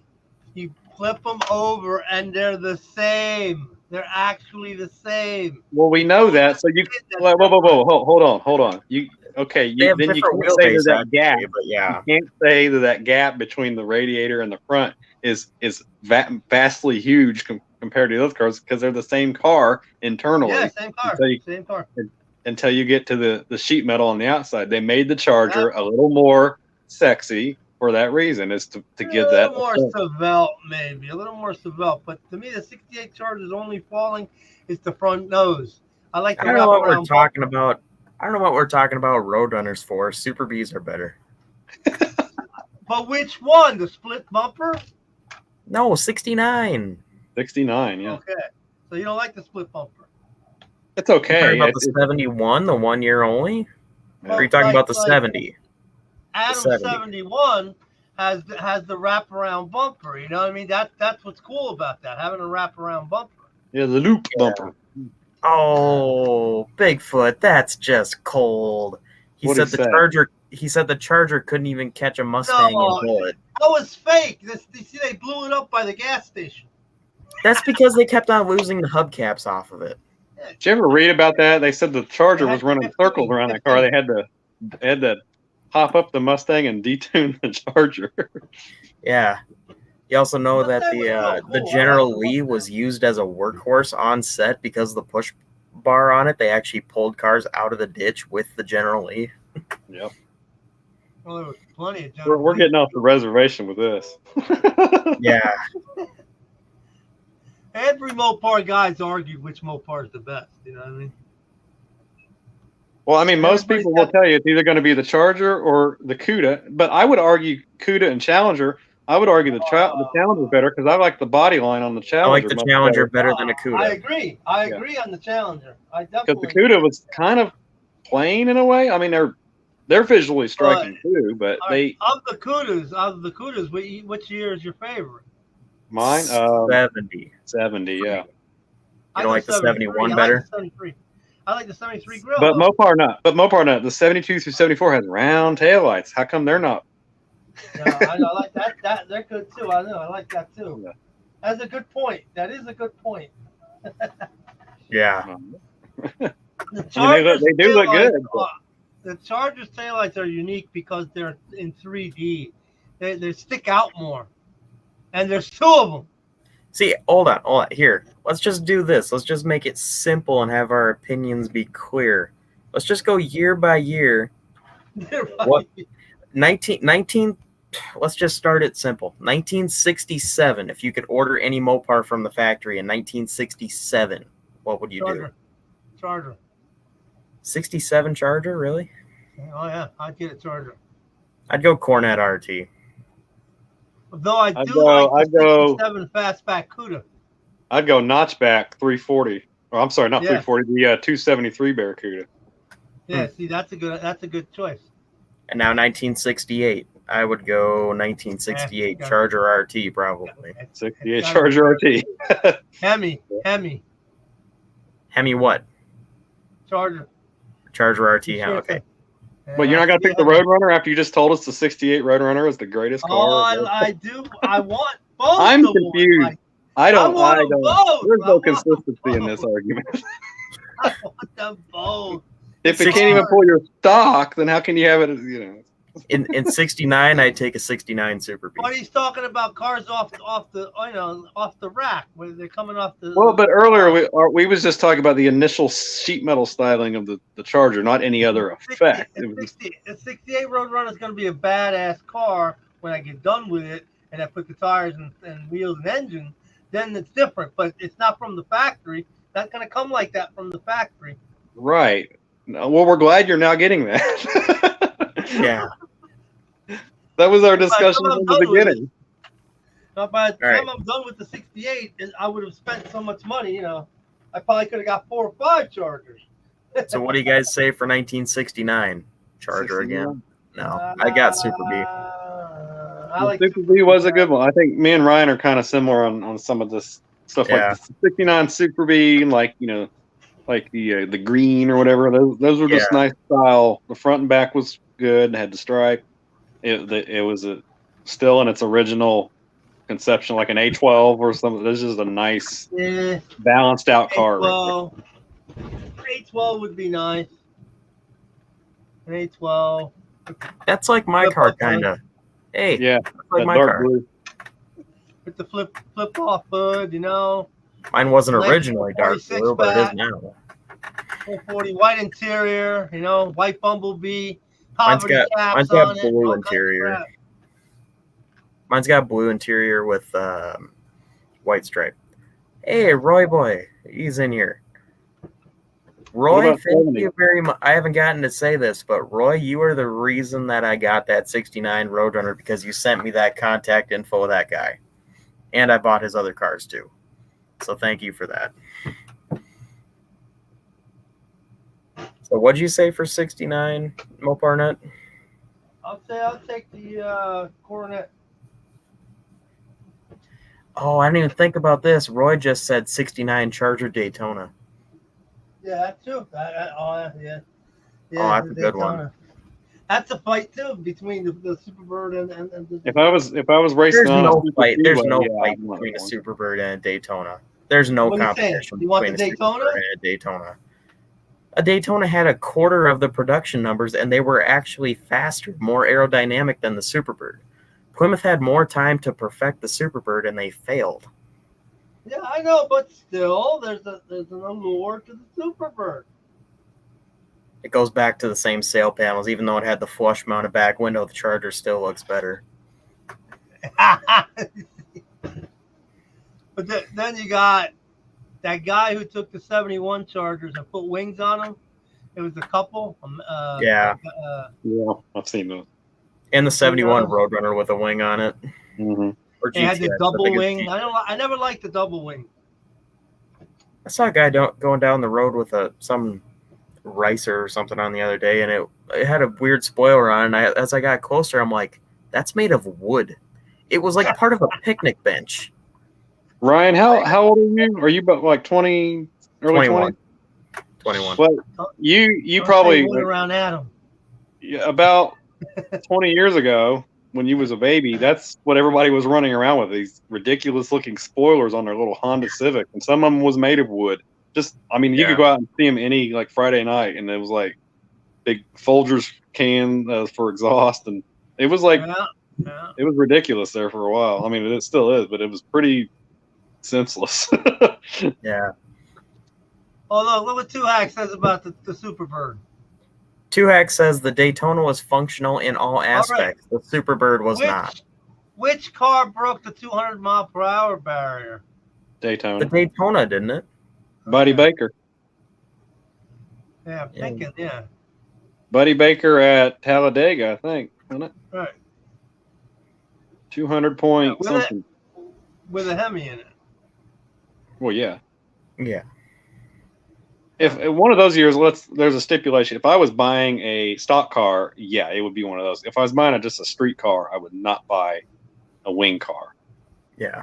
Because to me, they've always been a little ridiculous for practicality. So They are.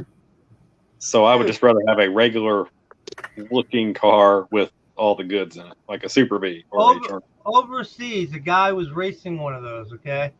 Overseas, and a GP car, an F1 car, passed it.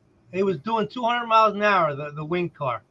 And when you get back to the pits, the wing guy, the guy driving the wing car said, "Oh, I'm sorry, I was in your way." "Oh, that's no problem. I just went right around you." At 240. With a GP car.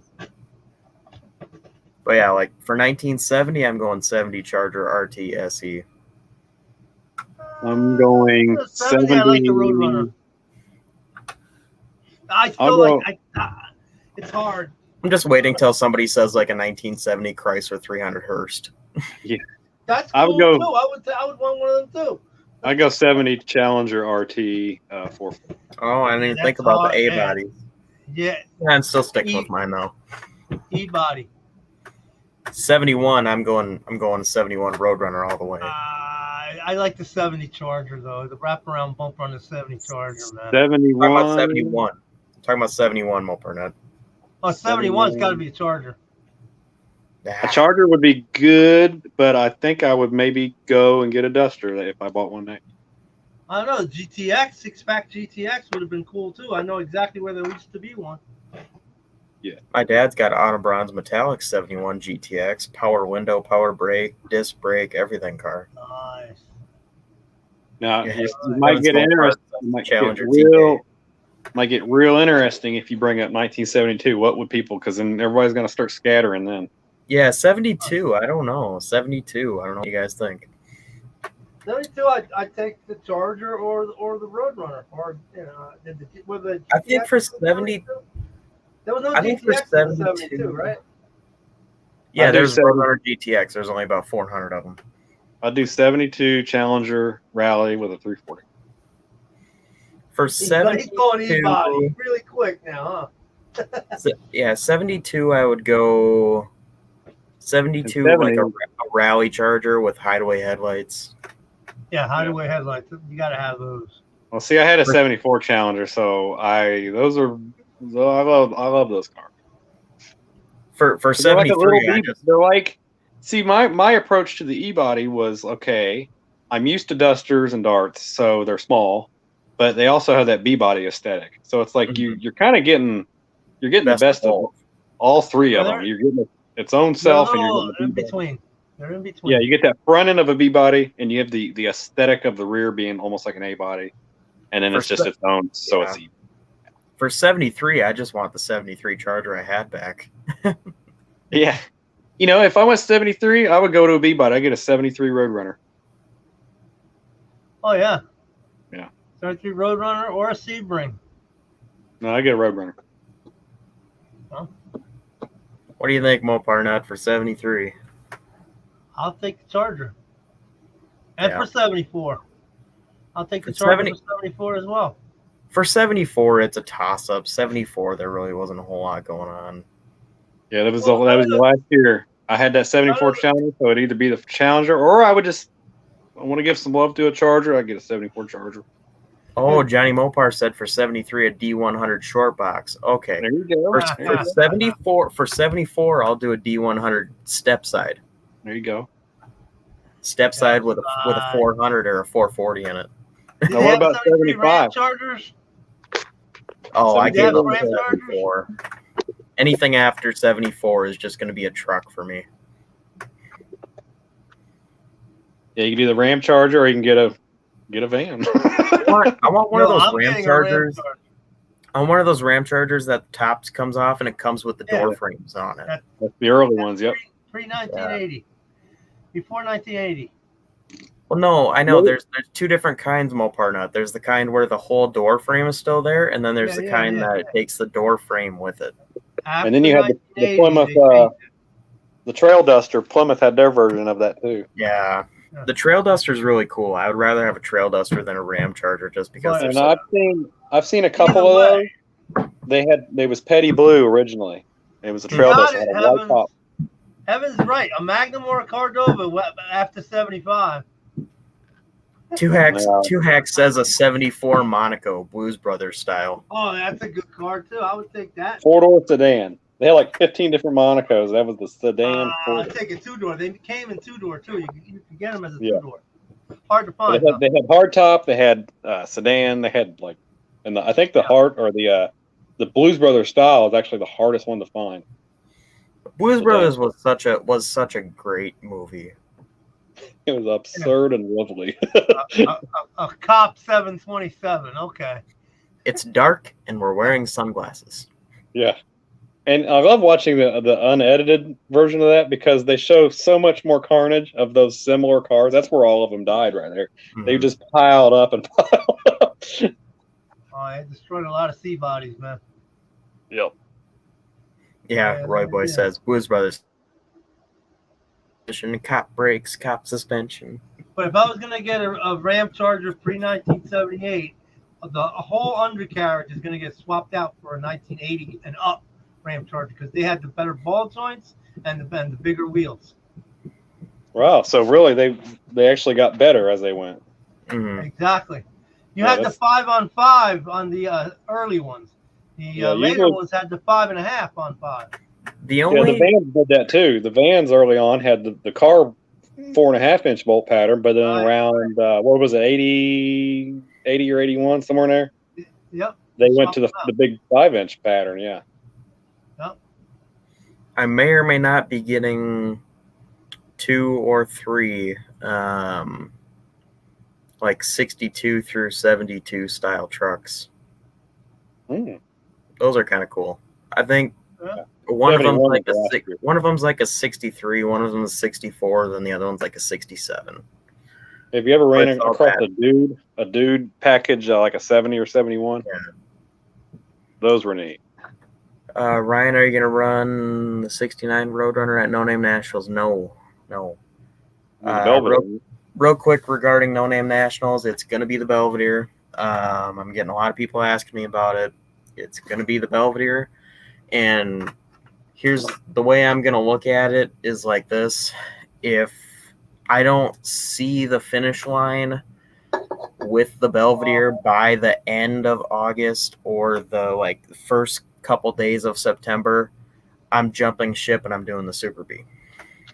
Ooh. I could have that Super B on the road in 2 weeks. I have the engine for it and everything. I just need to find a transmission and a windshield. That's literally all I'm missing. I just got a new windshield. But yeah, that's the Belvedere. Jeep Thrill.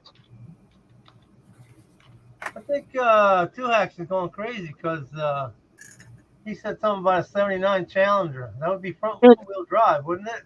Yeah, that's one of those. 79 Challenger. I had a bunch of parts come in from one of those. I can't sell that if my life depended on it. I think the Oh, emblems were the only things that were like anything close to the original was the Yeah. Challenger emblem. The 79 Challenger is the generation of Challenger that people always want to forget about. Yeah, the Mitsubishi Challenger. How about a 1980 Omni? I'm not speaking that language. Or AKA Omelet? I tell you, if we got into the 80s and we had to talk a car, I mean, you could always talk like the Cop, issue Diplomat or Grand Fury and all that Dippy, stuff. yeah, Dippy's cool. But if you yeah. want something like cool, like super cool, like appearance wise, it'd have to be like an 84th or 86 Daytona. But you know what I have thought about those cars? I love the way they look for the 80s because they kind of look like comparable to a Fox body Mustang. But if I ever got a hold of one, it would have to go through a complete Frankenstein rear wheel drive, Yeah. V8, Yeah. but then the outside of it would look completely like I would want a gunmetal gray turbo looking car, and maybe even put turbos on the V8. Have the turbo logo on the doors and the 84 style fin, and maybe even louvers and all that just 1980s goodness. But it would absolutely have to get rid of that 4-cylinder front wheel drive. Gosh. Oh, they have Now, one this out here isn't- for this sale for isn't- 10 grand. Yeah, now this isn't 80s necessarily, but it's a late 70s. One car that I wouldn't mind getting one day, but it'd be very low on the list, is like a 78 or 79, like a Aspen Super Coupe. Oh, there you that's a go. cool car. Yeah. There's a guy that I do a lot of business parts wise with. He has, I think at one time he had 12 of the 43 petty cars. Ooh, yeah, the kit car. Yeah. Yeah. The blue ones and the red ones. Wheel wells and all that stuff. Or the The They just flares have and the everything. the funky torsion bars, that's all.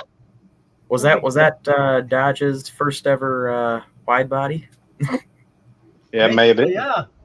Yeah. Well, Probably. see, they had the best one of those cars, I think, appearance wise. Performance was always kind of sucky in it, but was the Volare based Volares. Volare based Roadrunner, like because they had the graphics was orange good. and They black weren't, ones? You talk about those orange and black ones, right? With the stripes? yeah, and I saw one in red and it looked really good. It had the black on the lower doors, had Roadrunner on it. And the one where it says where it has that, maybe I'm thinking of a different one, but it has a graphic on the trunk lid where it says Roadrunner. It looks like it's That's driving the Fury. Oh, That's the yeah. Fury based one. Oh, that was the Fury base. That was like a Yeah.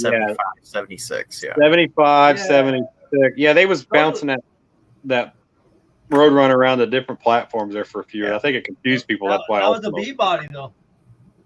Yeah, it was a B body. Same thing like the Cordoba was based off that same. Right. But it had those weird looking rear taillights. They were slanted. Yeah.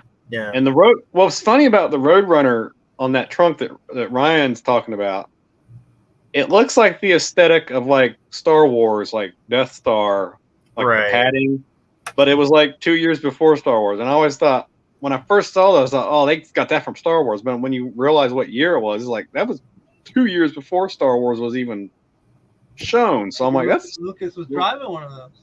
yeah, yeah, and it was like it looked like it was back into it had Roadrunner off into the space and stuff like that. But no, the Volare ones, as horrible as Volares were, those Roadrunner version of those was probably the sharpest looking ones, I think, for that time. Roy boy, those cars saved Chrysler. After those cars came the minivan, and that's what put Chrysler back on the map. Yeah, the case, Yeah, all like- the case cars. Yep. Yeah, like that. Yeah, there you go.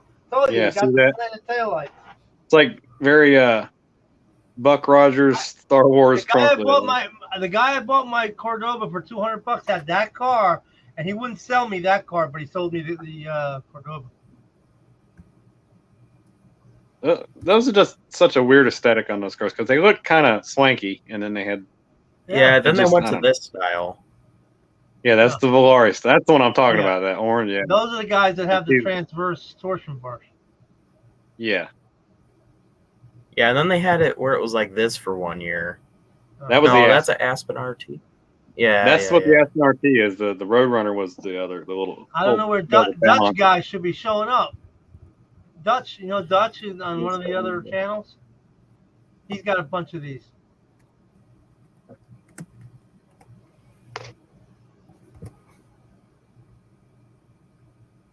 There Yeah, you go. my friend has a lot of these. They had the 43. Yeah, that's pretty cool.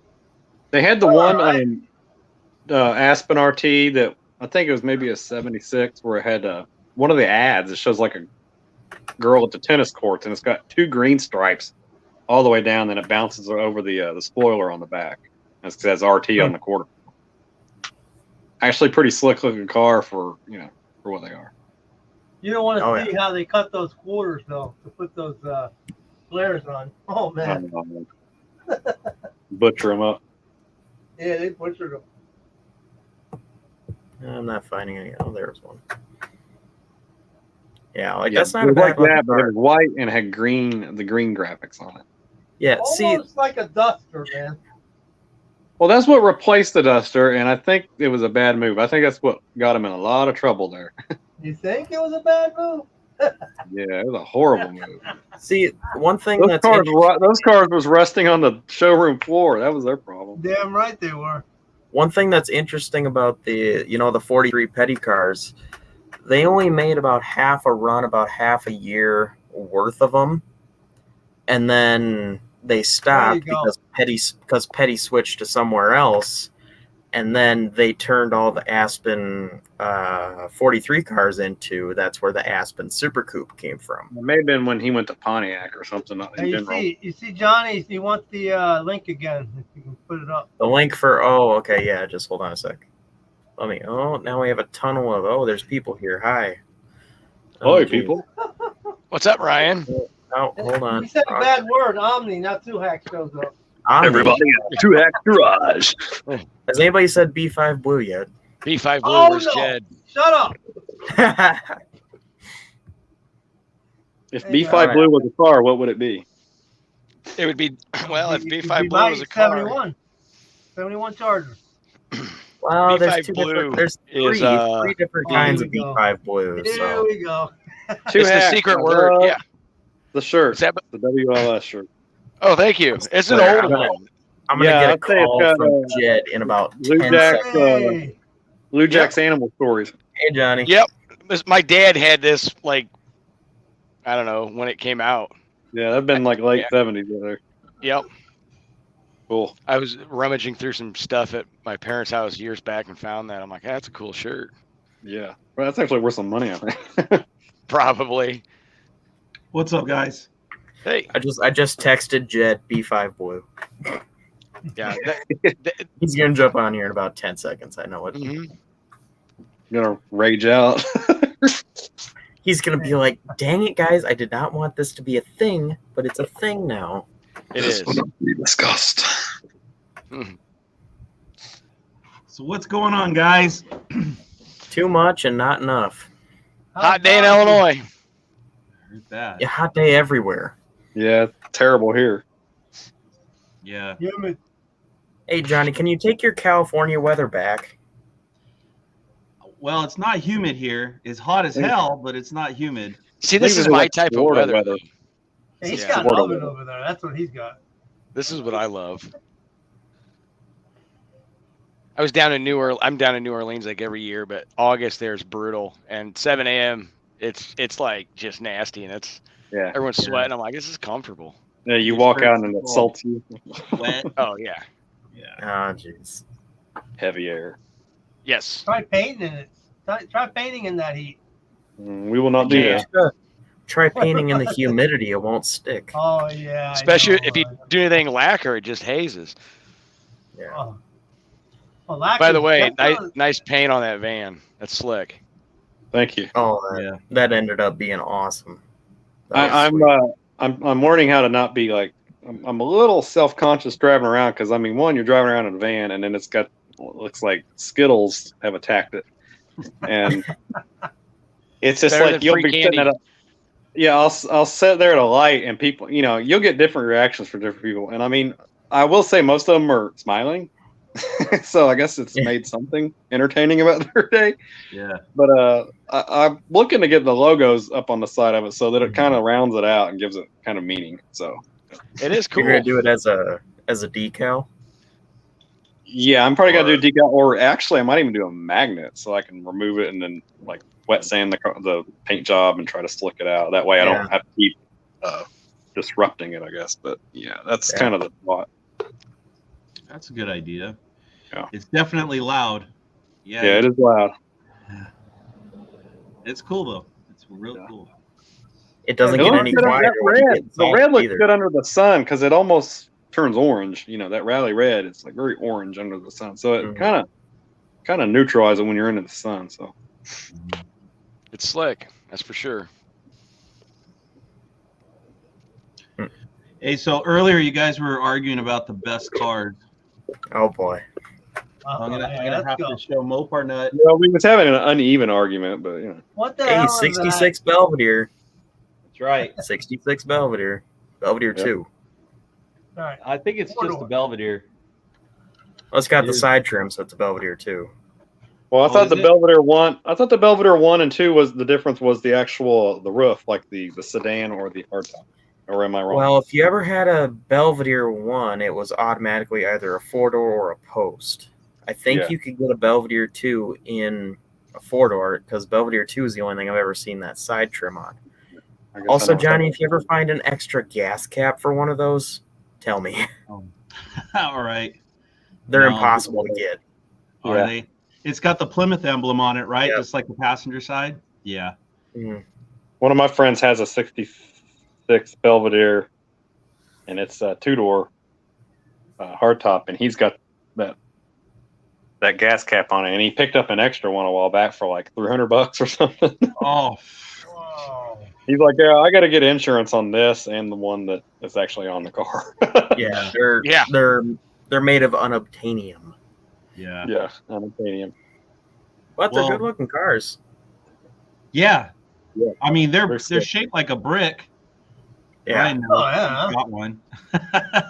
They got the curves my of a car. brick. yeah, it's very But- square. It's very square, but it's kind of cool. I mean, because all cars today are so aerodynamically smooth. When you see a Jelly beans square on car- wheels. huh? It had jelly beans on wheels.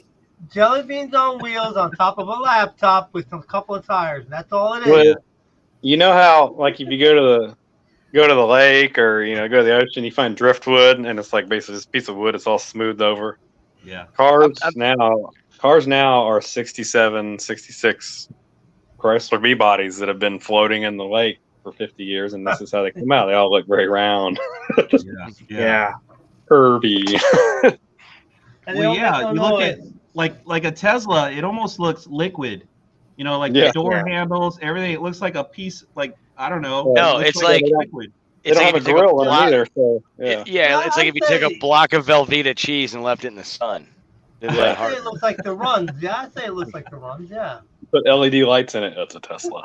Right. Yeah, Velveeta Tesla. LED. Velveeta, Oh. the Velveeta edition. Yeah, paint a Tesla yellow and put Velveeta on the side of it. Yeah. There Sorry, my you go. floor cheese melted. Yeah, this Look, they have Belvedere to will have be their own it'll be music and make sweet. noise, dude. They have to have their own noise. They can't even make their own noise. I Yeah, think I'm gonna be able to overcome the lack of aerodynamics with 500 horse and 550 torque though. Yeah. Nice. You're gonna race that at No Name Nationals, right, Ryan? Yeah. Who are you racing against? Joe and Bigfoot is the only current set to race, And then if, anybody else comes around, they're welcome to it. If time allows, You guys you guys gotta have there's gonna be a lot of guys trying to race, man. Yeah, I tried to wrap my head around that. It's like, because no matter which one of these lives you go into, there's so many people talking about it, and you're like, man, is there going to be enough time for There will be. everybody to race? I talked to Oh, you John like yesterday for a little bit, and Well, there- I and mean, that He's the like thing a he mechanic. told me is there's no curfew there. right. So that's Okay. the thing that's going to keep it going. You think? Yeah, and I think I'm like in the only race that's like not on the clock, or as they put it, it's just like I don't think there's going to be a lot of races on the clock. They're going to have clocks off for a couple of reasons, John told me. He said, reason one, because you're getting a time slip at the end no matter what. And reason two, if you break a time rule, considering not having a cage or a bar or whatever, Oh, yeah. if the clock's off, they don't know about it, and they're not gonna make a fuss about it. yeah. So, yeah, there's a lot of different safety things. I mean, it's probably best that there's no clocks. I think there's gonna be enough safety things as it is. Yeah. Makes sense. Might be a guy out there picking up parts too. Yeah. Yeah. Yeah, I hope we Well- don't have to give out more than one oil down award. Yeah. That's what's going to screw up the timing of everything. If you get a Yeah. couple cars that oil down the track, you know. The nice part I about was it is, thinking- though, Johnny, is they're not going to be able to run antifreeze. It's all going to be straight water. So if That somebody was- oils that was down, my you can burn it question, off. You can burn it off, but antifreeze doesn't burn off. And John Yeah. also said that they're going to have more staff at the track than any other event. There's going to be more staff watching, helping clean up anything that there's going so on. They'll be able to take care of it. So I think so John said they're going to have a burnout box too, right? They're going to have a burnout contest. I won't be in that. That's for sure. I thought they were going to have a burnout contest, weren't they? They are. I think Yep. that'd be pretty badass, actually. I'm not Wow. doing a burnout in my car. I mean, not Yeah, like you burnout. got that line contest. I'll lock do a on, though. burnout, but not going to Yeah, sit I there don't- and I throw don't away think it's- $300 of tires. Yeah. I don't think Yeah, it's for every cheap car. I tires to think throw it's on there. if you got a beater, I think it's perfect for beaters. But it kind of, you got those. Usually they put barriers around the area, and it's like, Yeah. I don't know. It could get dicey if you have a really nice, expensive car. Especially if you blow a Yeah, tire. car. Yeah. Will a tire wrap up the quarter pretty good? Yeah, I saw it. I can't remember where I saw it. I saw somebody post a picture and they blew the tire. I think it was a newer Challenger, like a Hellcat or something, and it just put these tire marks because the belts in the tire were going up around the quarter panel and just put all these marks down the side of the outside of the quarter panel. I was Let's like, make it clear. oh, Yeah, and that's That's thin a- metal too. That metal's thin. yeah, yeah. Those cars are made out of recycled tin cans. Here you go, Johnny. I just got my sticky Mickeys. Nice, Yes. hella nice. What size are those? 275, 60, 15.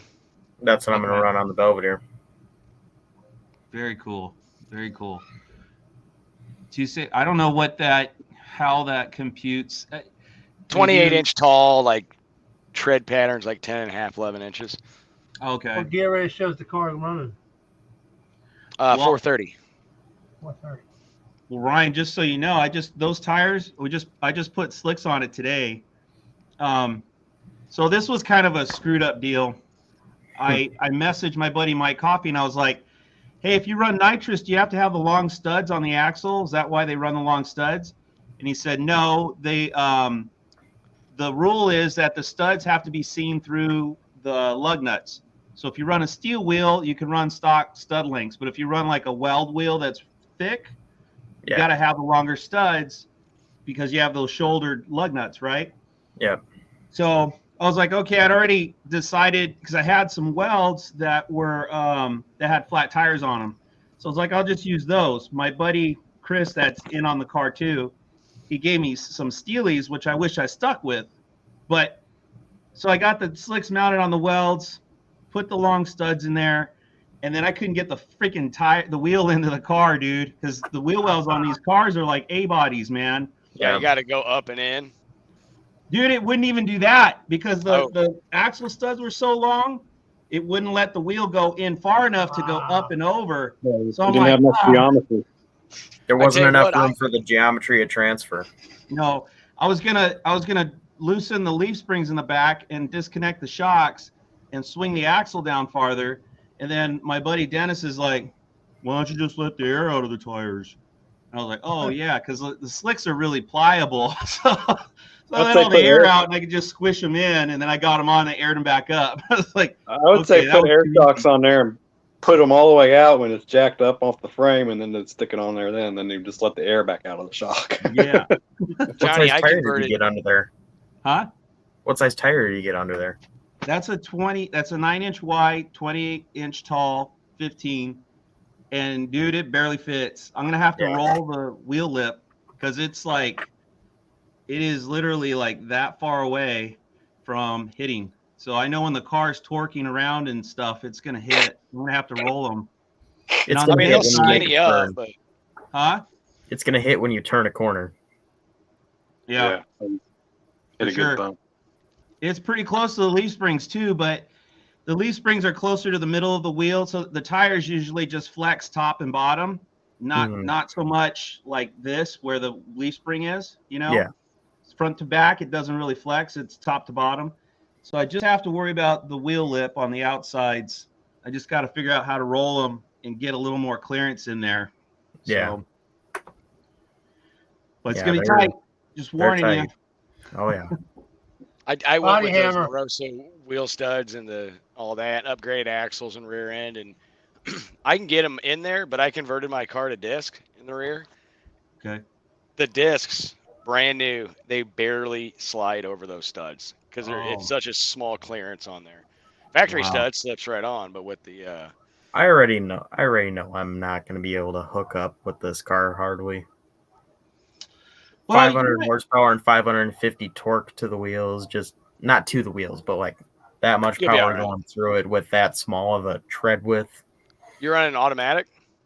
Yeah. What stall? 2800. I know it's a little bit underkill, but You'll be all right. You Yeah, just I want to be able to drive it with on a set of street drag still. radials, and John said Sykeston's very sticky, so Yeah. you'll be all right. it's very much how they prep the track. I mean, when I was running my Coronet total street car, but when I was running slicks down at Qualcomm in San Diego, we raced in the parking lot, so the prep wasn't very good. That car ran, well, let me say my Roadrunner ran 8.6 in the 8th. And then when I went to Irwindale, where they prepped the track really well that day, and it picked up a half second and ran 8.1, just track difference. Yeah. But like if you really want your car to hook, a 9-inch slick will hook. If you really want it to stick, you know, if you ran like Caltrack bars and some rear drag shocks, like Calvert drag shocks, you'll be able to dial it in, dude. No problem. Mhm. Those You get it. Mopars with like a 90-10 in the front and a 50-50 in the rear, that transfers weight so good. Yeah. You'd And I be wouldn't good. even change the leaf spring because my buddies are saying, dude, stock leaf spring, worn out old leaf springs they work better. Have you ever Yeah. seen Dave Dudek's Fast Class Roadrunner? Uh-uh. It's Yeah. that factory appearing stock tire. So many Oh, rules, okay. and they got to run like a period correct tire, shock, leaf spring, and all Yeah, that. they're very strict. And what he talked about was he has the like 318 series car leaf springs on there. They're all just hagged out. He takes a set of new polyglass. He burns them flat, slick. And I mean, the reason is so the weight just hammers down, and that polyglass, since there's no tread on it, acts like a slick. And that car runs in the. He has got so much weight transfer in that car. It's like a high 9-second car. So The thing I don't know as far as weight transfer with this car, this car was a 318 car. I don't know if I should leave the 318 torsion bars in Yes. it, or if I should. Yeah. Yeah. for drag lot of racing, them- yes. A lot of them will put slant 6 ones in there. That's what I did with my dad's Dart. I put slant 6 Yeah. torsion bars Soft. in it. Yeah, Make sure it there's just- no sway bar on it. Yep, comes straight up. Okay, You gotta these make guys sure are it's right, the- but the question is, what are you going to do with the car? Like, is it just going to be drag strip, or are you going to run this car on the street? It's feel like- going to be Both? driven on the street, but not very often. Once a I week. mean, if you don't mind changing the bars twice, then yeah, go with like slant 6 or 318 bars. But I don't think that's going to make a big enough difference. Like yeah. that kind of stuff makes a bigger difference when these guys are trying to get every 10th and 100th squeezed out of the car. If you're just going to play and have fun, if you put Hemi bars in there or slant 6 bars, I don't think you're going to see a huge difference. You could You see know. you could see a huge difference, Ryan, of just transferring weight too. Mhm. So Well- okay, One of the Like, A-bodies you're I gonna- had. Blake just put in the comments AC or non-AC bars. Is that a thing, or am I just? I don't I've never heard of think it. the AC bar or it doesn't matter. It's the weight of Yeah. the engine. I don't think that's a engine thing, weight. Blake. I'll tell you what a guy did. The 74 Dart I had years ago. You know how they had the bumper shocks on those 74 and up cars, and they had the big Mhm. bracing in behind the bumper. Yeah. He basically stripped the front bumper of all of that and put on 73 and back bracketry, but he left all that weight in that rear bumper, and that was his weight transfer. Yeah. And he said it worked pretty good because Balance. that's like 120 pounds just hanging off the back, and then he took about that much off the front. So it was just like brutally just biased Oh, it toward the back.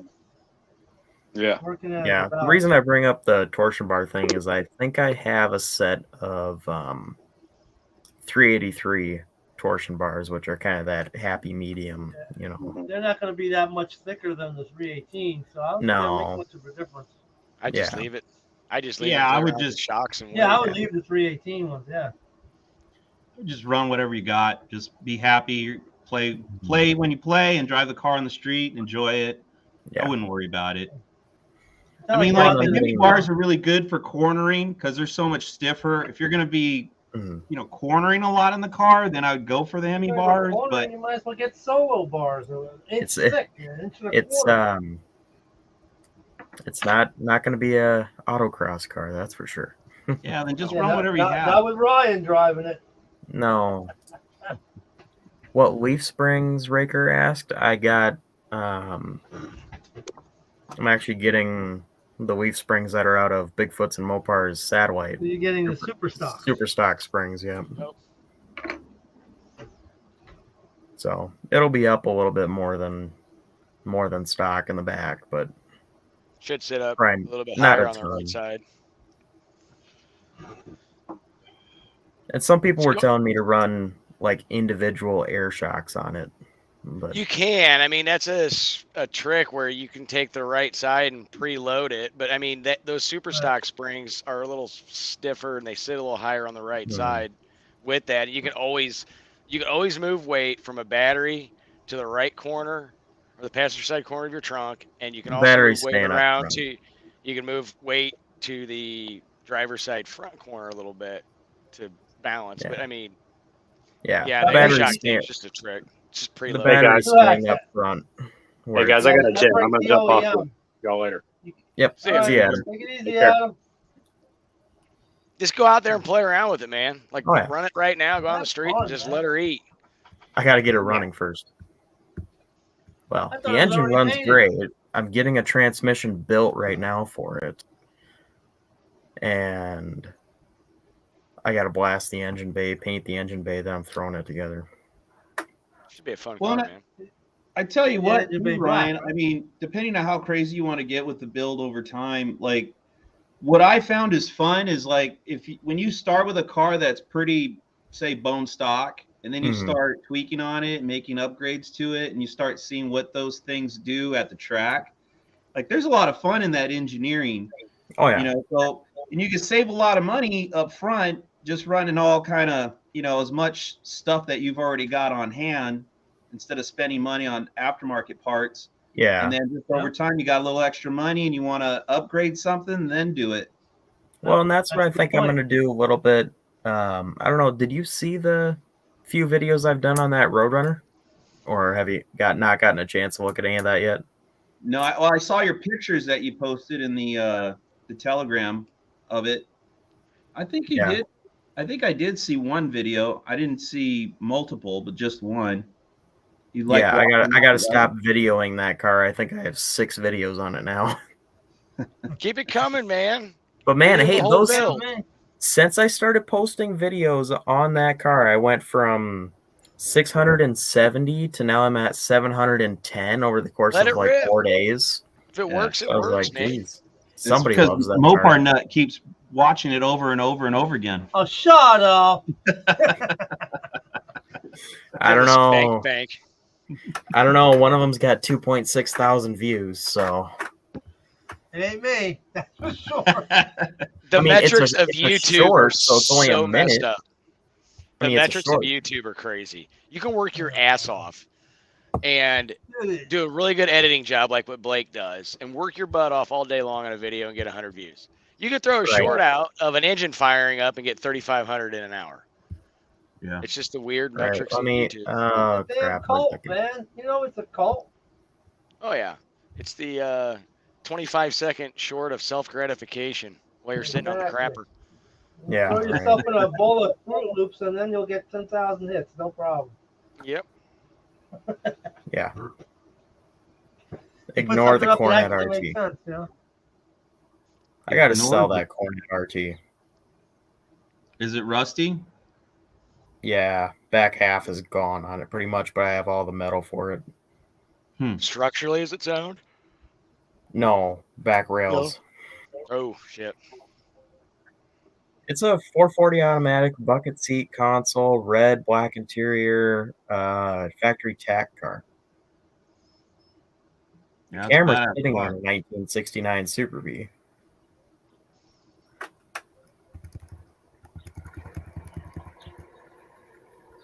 So I get the feeling you're really in love with this Roadrunner, Ryan.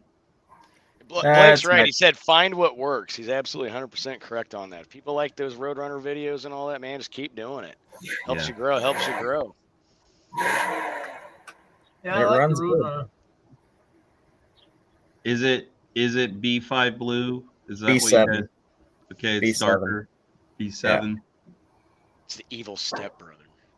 The reason we were making jokes about B5 Blue is that's the color of Jed's car, and Jed keeps on talking about how the color of the shade of B5 Blue isn't right.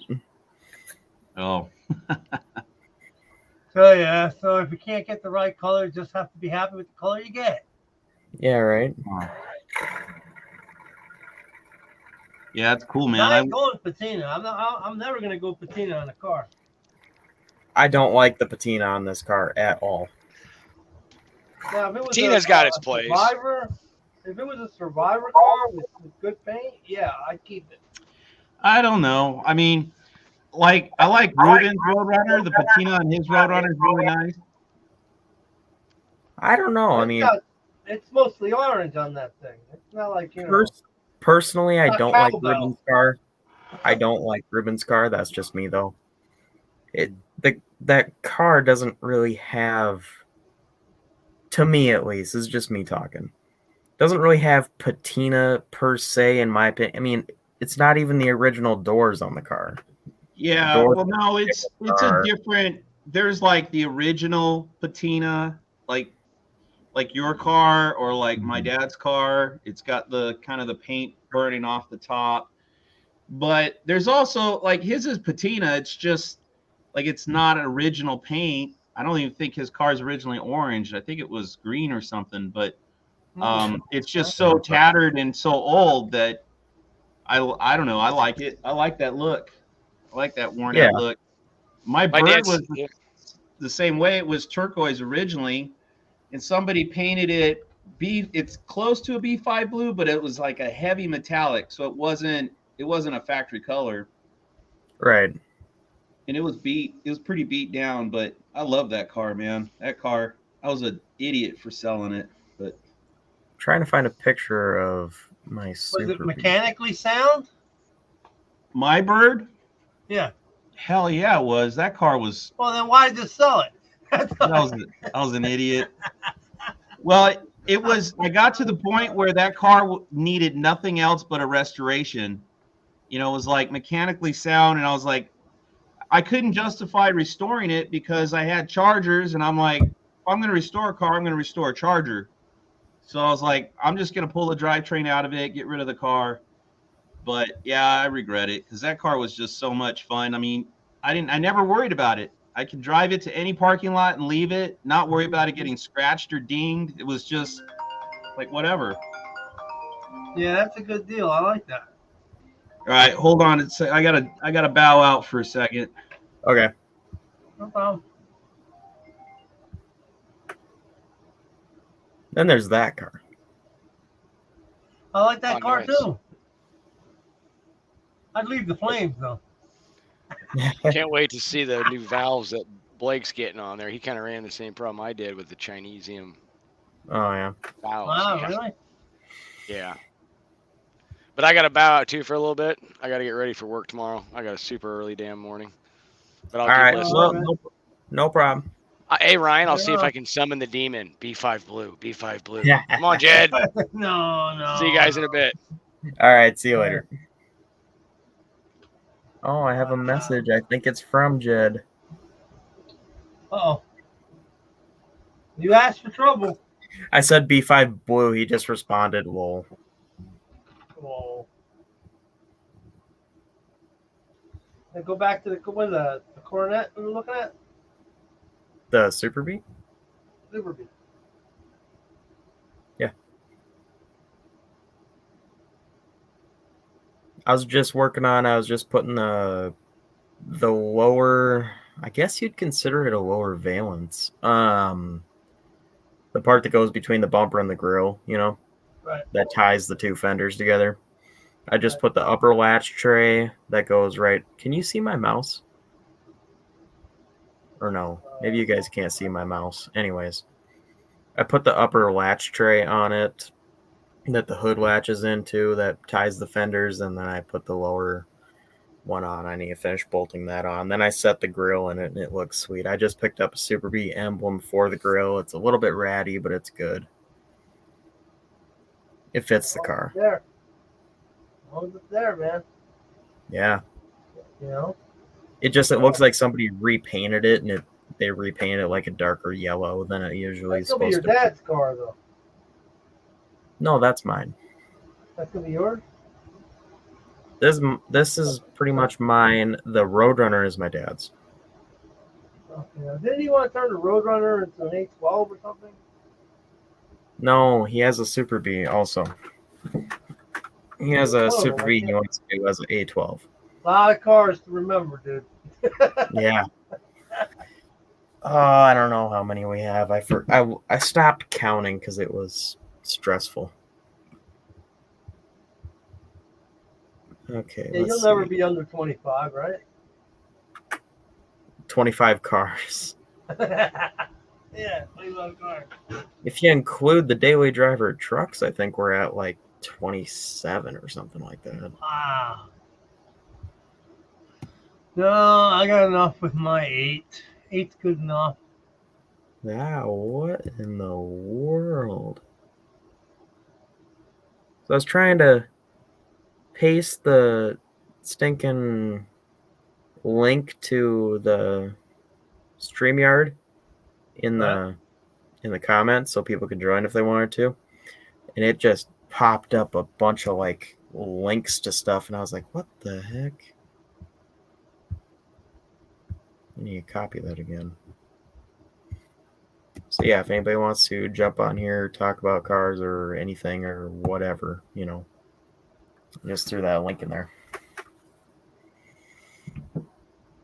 It took years to find all the parts to the front clip for a 69 Cornet. Yeah, no kidding.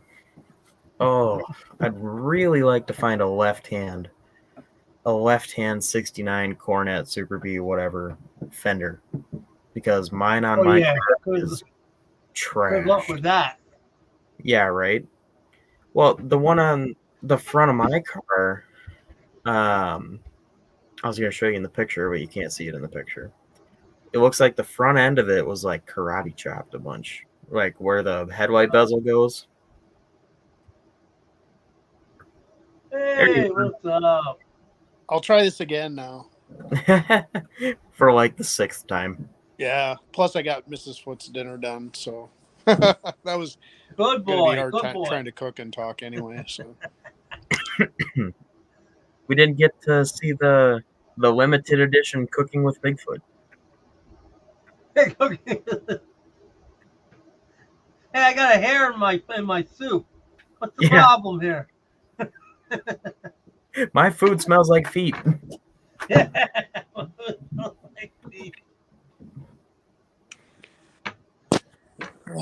don't know if the dishes for her though. So you're creating a new channel, Cooking with Bigfoot? Yeah, that's it. Exactly. Hey, some What's guy the in the first, comments said meal gonna be? Right. What's the what? First meal. What's gonna be the first meal? Yeah, what's going to be your signature dish?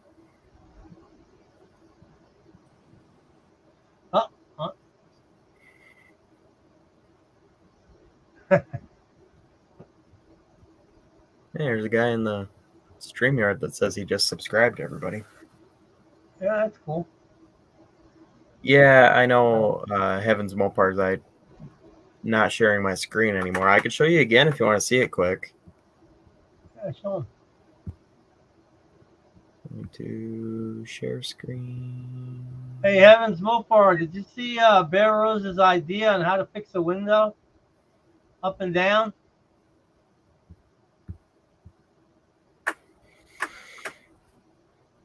So there is the 69 Super B. Heavens Mopars.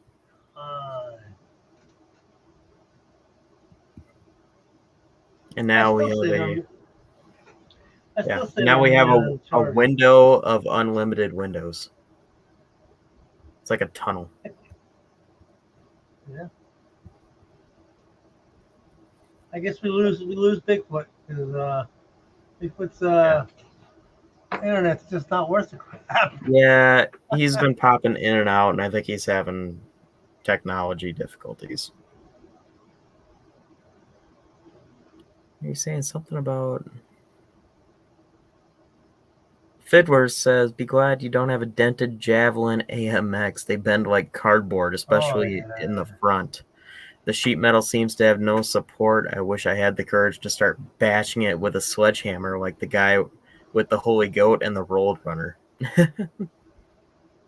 Pole barn girl. Doing that kind of work takes some skill. Heavens Mopar says he's not sure what you're talking about. Okay, well, go check out Bear Rose's last video where he fixes his Lincoln driver's side window. Yeah, I don't know. He takes rope. And he has one rope he pulls up, right, and it pulls the window up, right. And then the other one he pulls up and it brings the window down. So he changes an electric window to a manual window with 2 pieces of rope. That's funny. A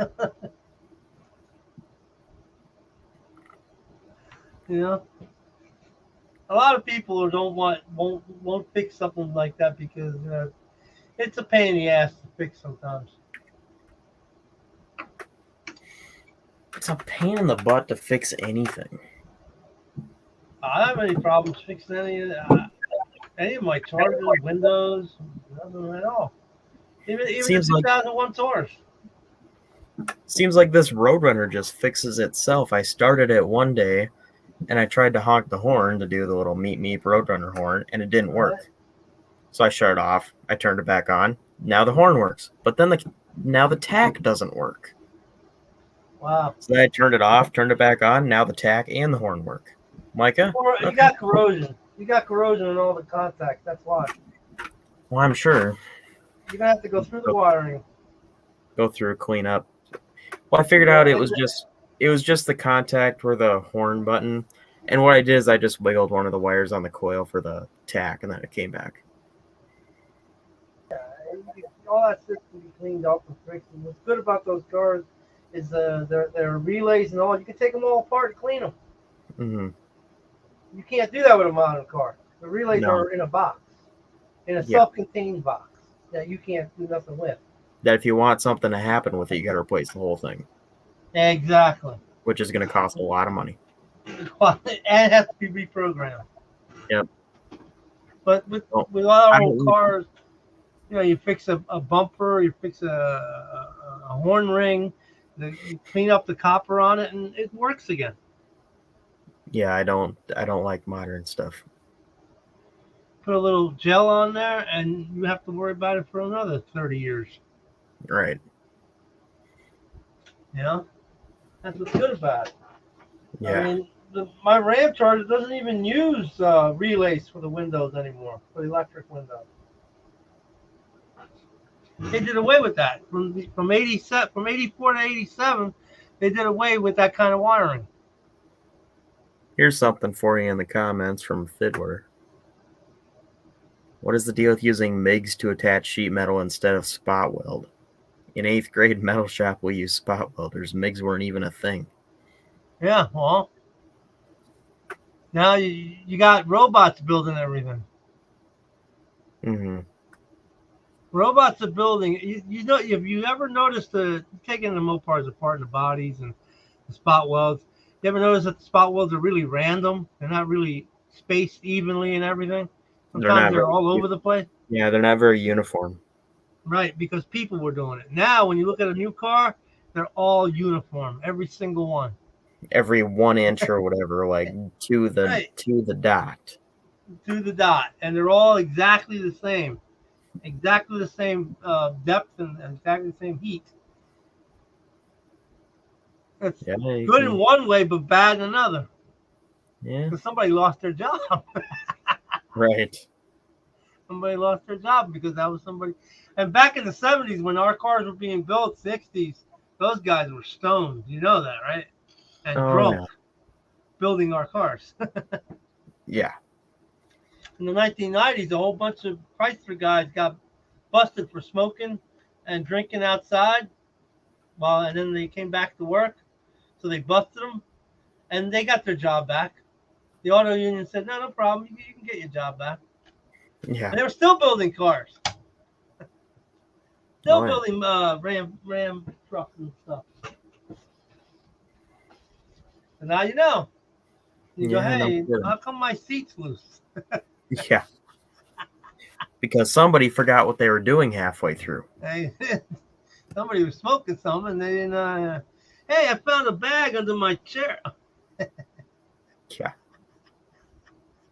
I wouldn't mind. I was like, whoa. When was this, 1990? Jeez. I like MiG though, and I like TIG.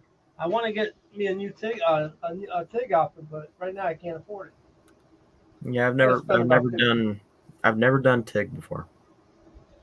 It's good. I like it. It's good for aluminum. I like to be able to repair aluminum. Yeah. I got a I've couple of intakes that you get a little chip where the threads are. Yeah. What you do is you fill that up with aluminum and then retap it. Yeah. It's nice to do that. You got an intake like those LD340s that we're talking about, and Yeah. they're stripped. You can save that guy. Wonder how long it's gonna take before B5 Blue to join. I don't think he's going to join. I think he went to sleep. I bet you $1 he will. Oh, I don't know. I'm not taking that bet. I know how it is. He Oh. would come up just so I could lose that $1. Yeah.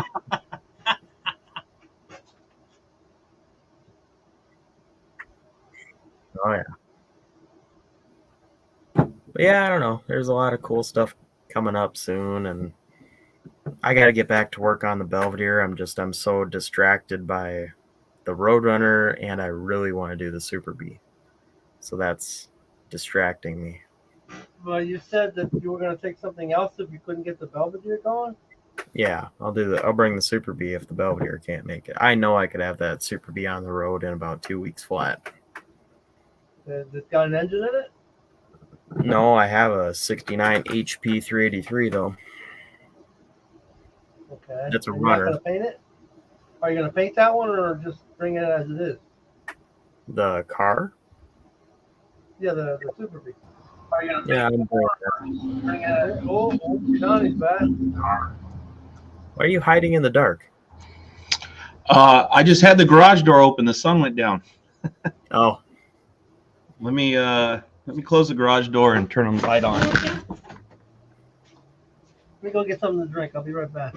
all right. Don't get lost.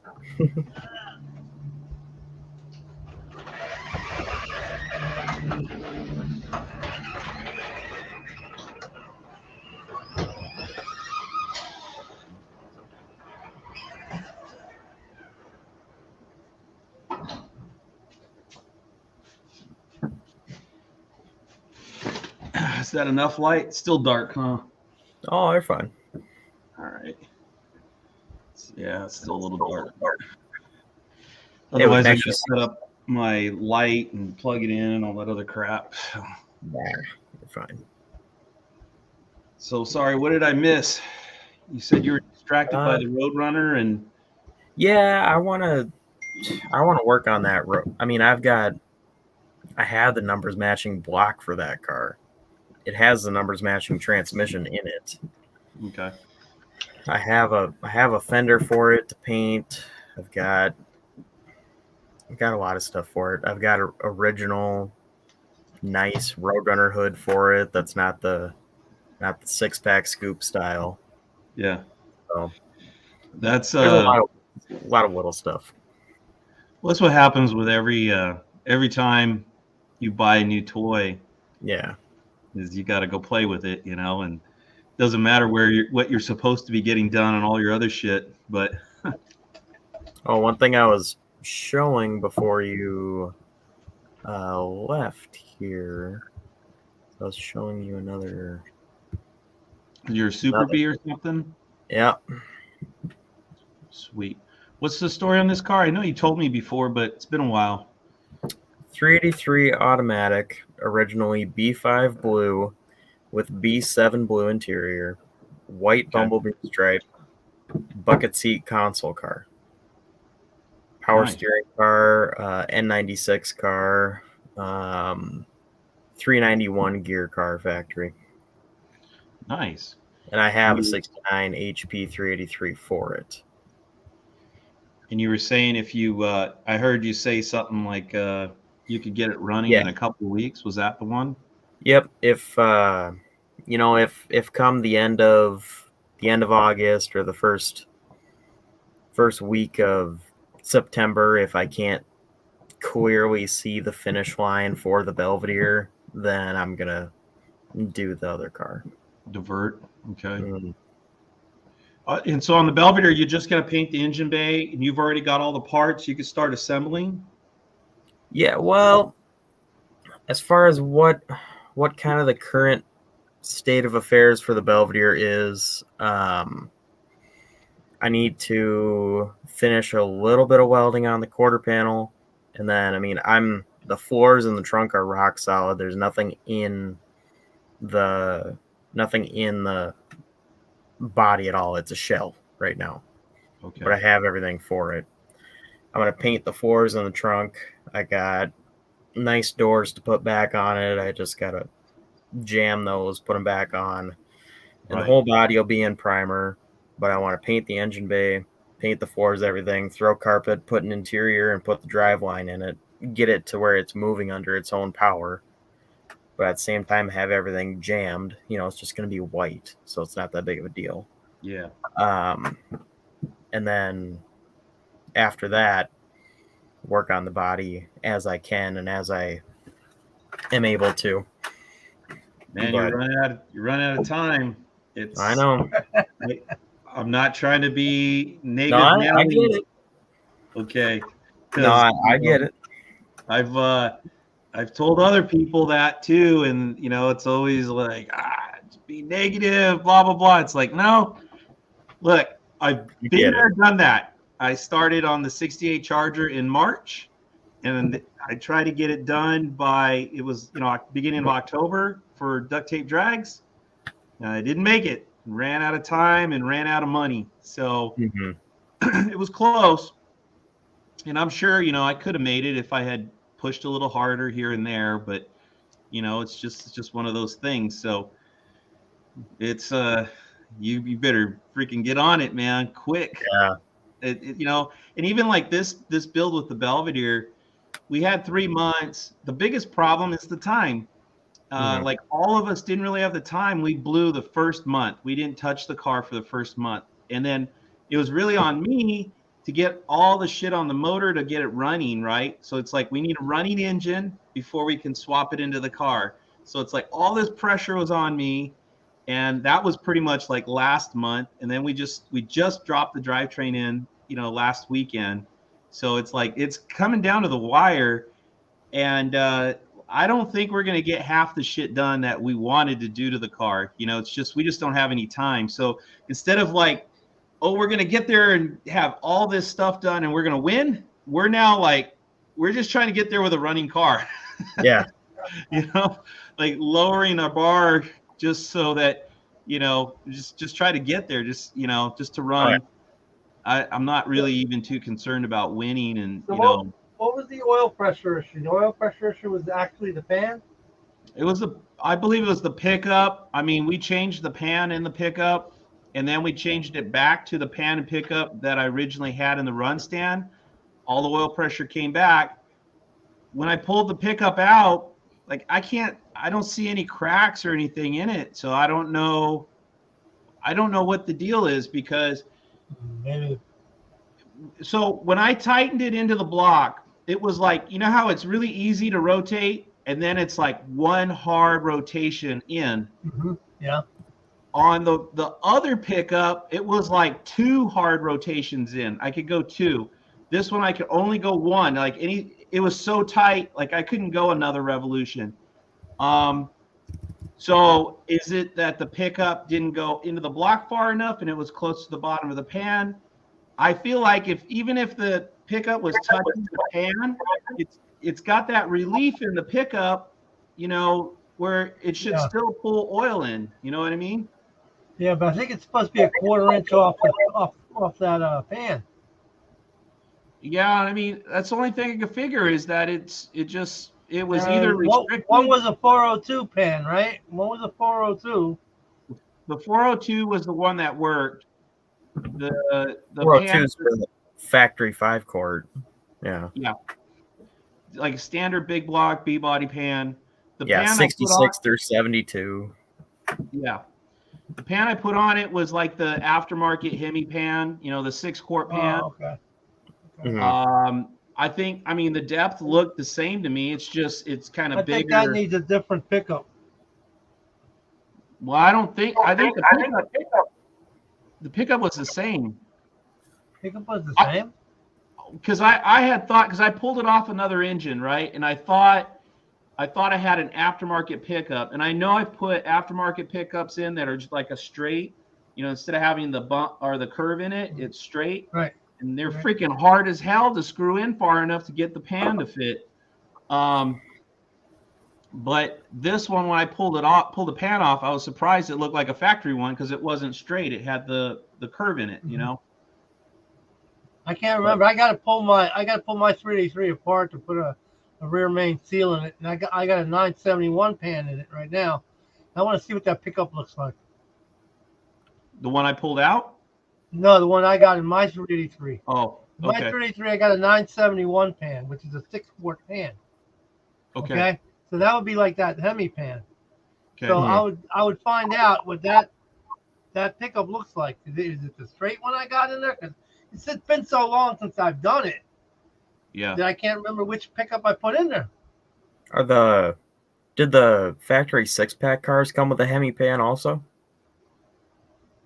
I'm not sure on that. I think they might have. Possible. Yeah, I don't know for sure, but I would imagine it did. I would imagine it got whatever pan the Hemi got. Yeah. Yeah, because you need the extra capacity.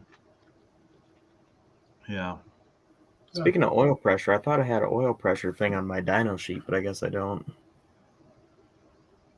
I just keep going back and looking at the volumetric efficiency. Because 318 will run had the same issue with his 383 with no oil pressure.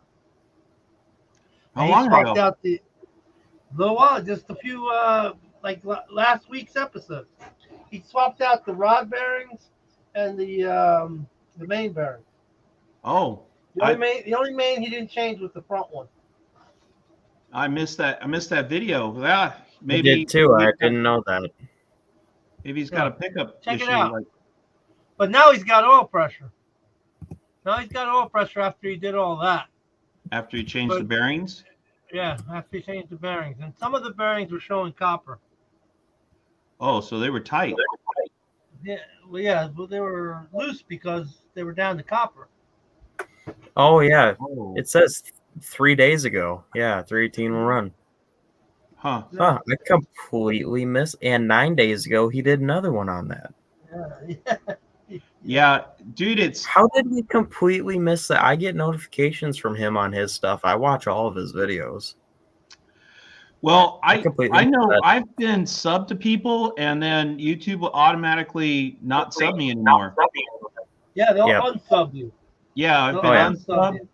And then the volume, like I'm subbed to so many things and so many people that like I can't catch everything because when I come in, in the evening and I look, there's probably like 50 videos that have gone up. It's like there's no way I don't scroll down far enough to see them all, Mm-hmm. Can't. All you could do is like maybe leave a smiley face here and a thumbs up there.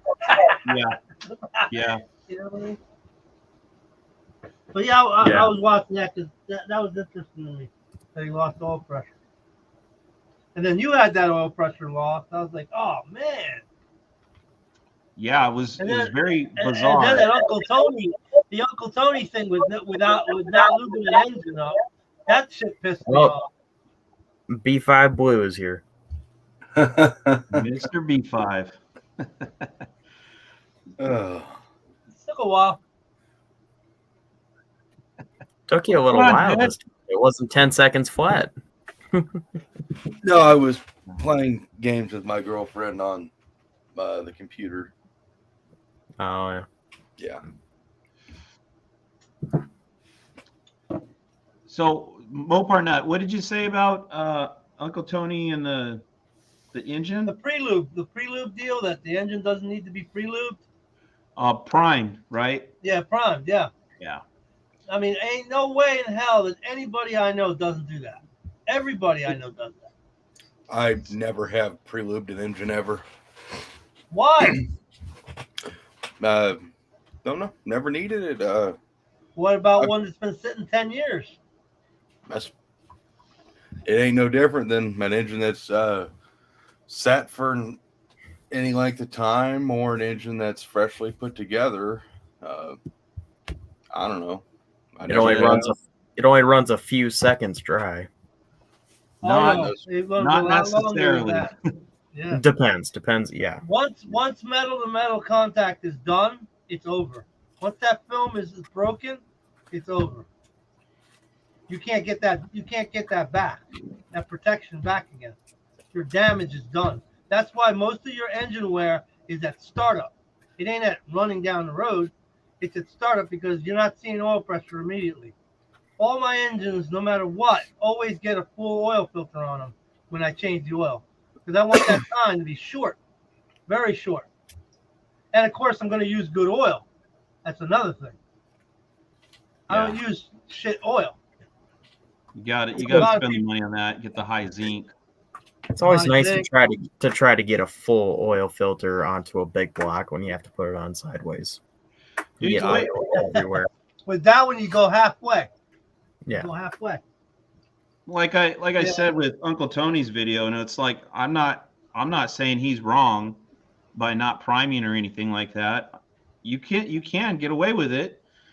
I mean, Jed obviously doesn't do it, and he's hasn't had any issues. But for myself, I pay attention to that gauge, and if it literally, as soon as I'll go back to the 273 or my 451 when we first broke those engines here at the house.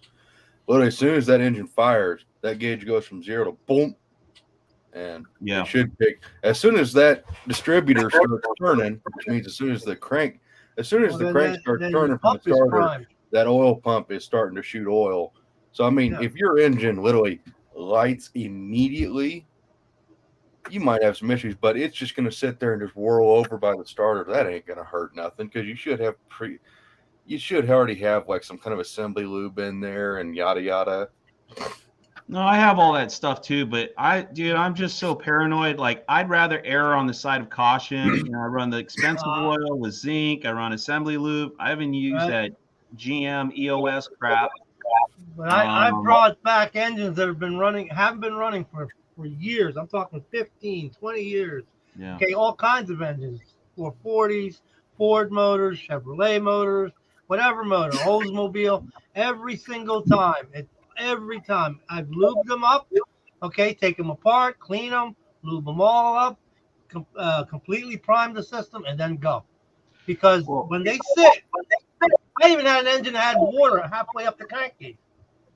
Had water halfway up the crankcase, emptied out the whole thing, and that engine looked brand new when I started it. Yeah. And it's still running, and it's still got good oil pressure. Well, here's the benefit didn't to do priming is that you can test your oil system before you even try to crank it over. So like where we had the That's problem with the pan in the pickup once it was in the car, you know, if I had that problem on the run stand, you know, I would have been cranking over. There's so much going on. You know, you're trying to get fucked with the distributor, the carburetor, trying to make it run. You get it run, and then by the time you look at the oil pressure gauge, you go, oh fuck, I don't have oil pressure. You know, And then today's cams, you know, being made out of, I don't know what the hell they're made out of, you know, and valves that are made out of, what the What the Val cheese? They're made out of cheese? I don't know. Yeah. You Yeah, gotta we were buy talking about lifters from Velveeta cheese earlier. You got to buy You lifters see from two acts, Johnson right? up in Michigan. They're the only American company left that make hydraulic flat tappet or any kind of flat tappet lifters. Wow. Is Johnson. Unfortunately, Johnson lifters cost a lot of money. They're not cheap. Wow. Well, my Do en- they well, my supply end for everybody or what? That's who Hughes sells. That's why I've always been a proponent of buying from Hughes Engines instead of anybody else. For one, Hughes are only Mopar. Yeah. And I agree with that. I won't buy or recommend a cam from anybody other than Hughes. If you want to build a Chrysler and you want a brand new cam, you go to fucking Hughes. Okay. I'll buy my lifters from them because I got a cam, but I got no lifters.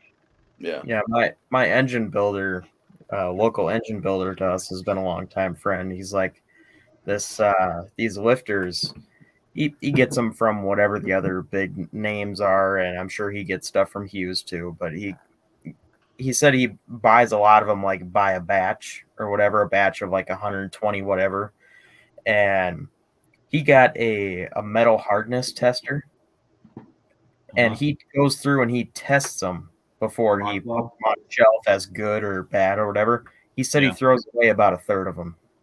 Wow. Sounds I about believe right. it. He says about a third of them are bad, brand new.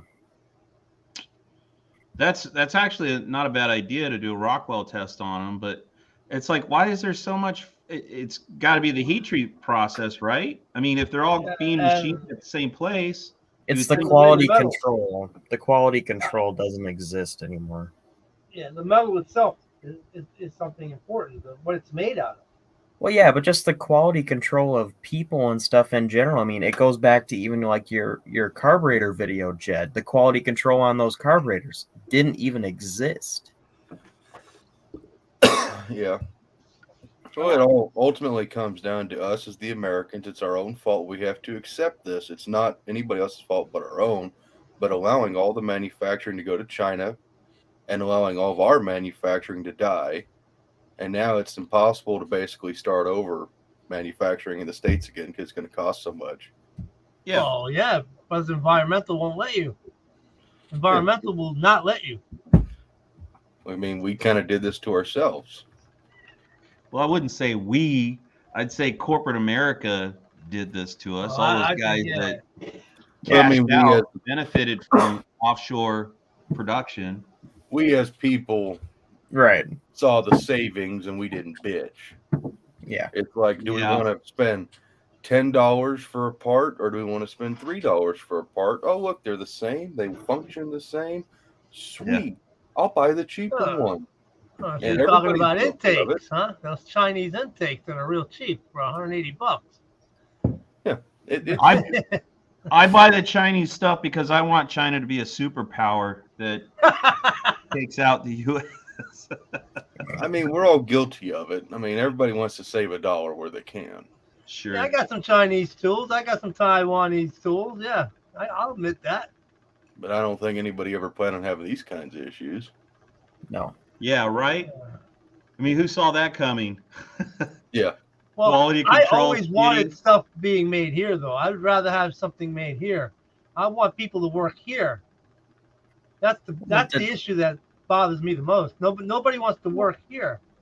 Yeah, so do I. I mean, it's kind of hard to imagine because, like, even if you took out like inflation and everything, there was a time when you can manufacture cars here.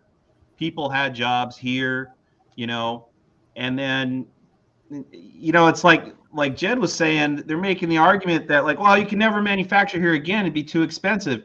It would be too expensive compared to a Chinese manufactured part, but I don't know. I mean, in many regards, I think the world was a better place when we had manufacturing here. You know, It was because it wasn't slave labor. They're using slave labor. Oh yeah, well that's the thing. It's like, well, we just push the problem. We push all the environmental problems over to China. We can put all kinds of smog over there. We don't give a shit. It's a not whole here. different We're world. clean. We're all about cleaning shit up here. And then That's another planet, right? Yeah, and then your safety laws too.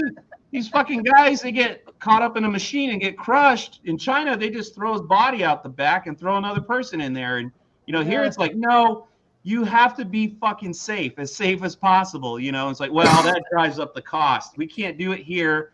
Let's go get our iPhones made in China. Oh yeah, I won't. Yeah, you got computers same way. What we're on right now is everything. The toys in front of me are made in China. Yeah, I know. I mean, So this was AMD made in as America. well. I know this was made in America. That's about Not it. the resin. The resin wasn't made in America. Yeah, probably not. This was made on a 3D printer. I gave the guy the dimensions for a 440, and he just started making these. That's pretty cool. See? Here's a bottle of resin. Look at the Chinese writing on the bottom.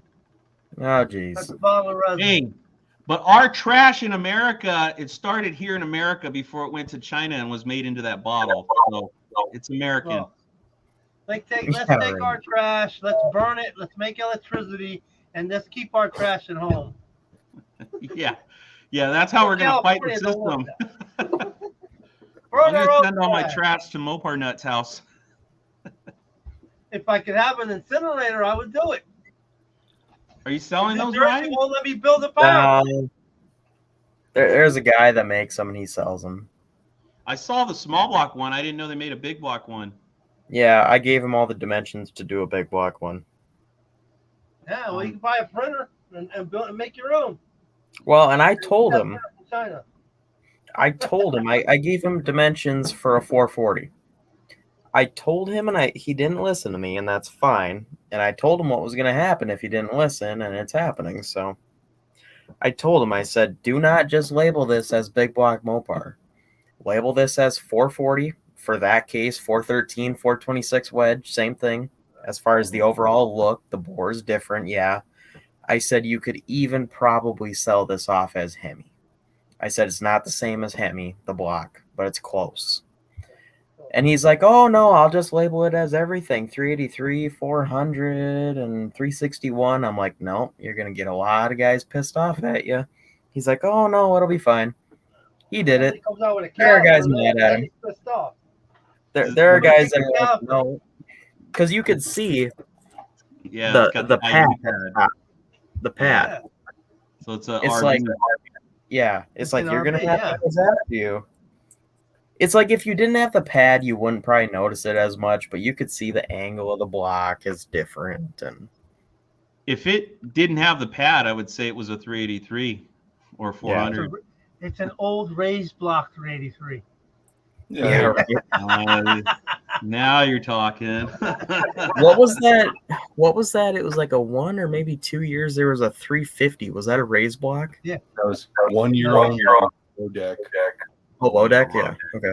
Yeah. I didn't remember if it was low deck or raised deck. Yeah. Yeah, it's 58 was 1 year only, and in 59 they went to the 361. Yeah, There's everybody. a couple of Saratogas somewhere. The I had 361 was never used for anything high performance for the most part. I mean, yeah, I had a 65 Plymouth, 65 Plymouth with a 361.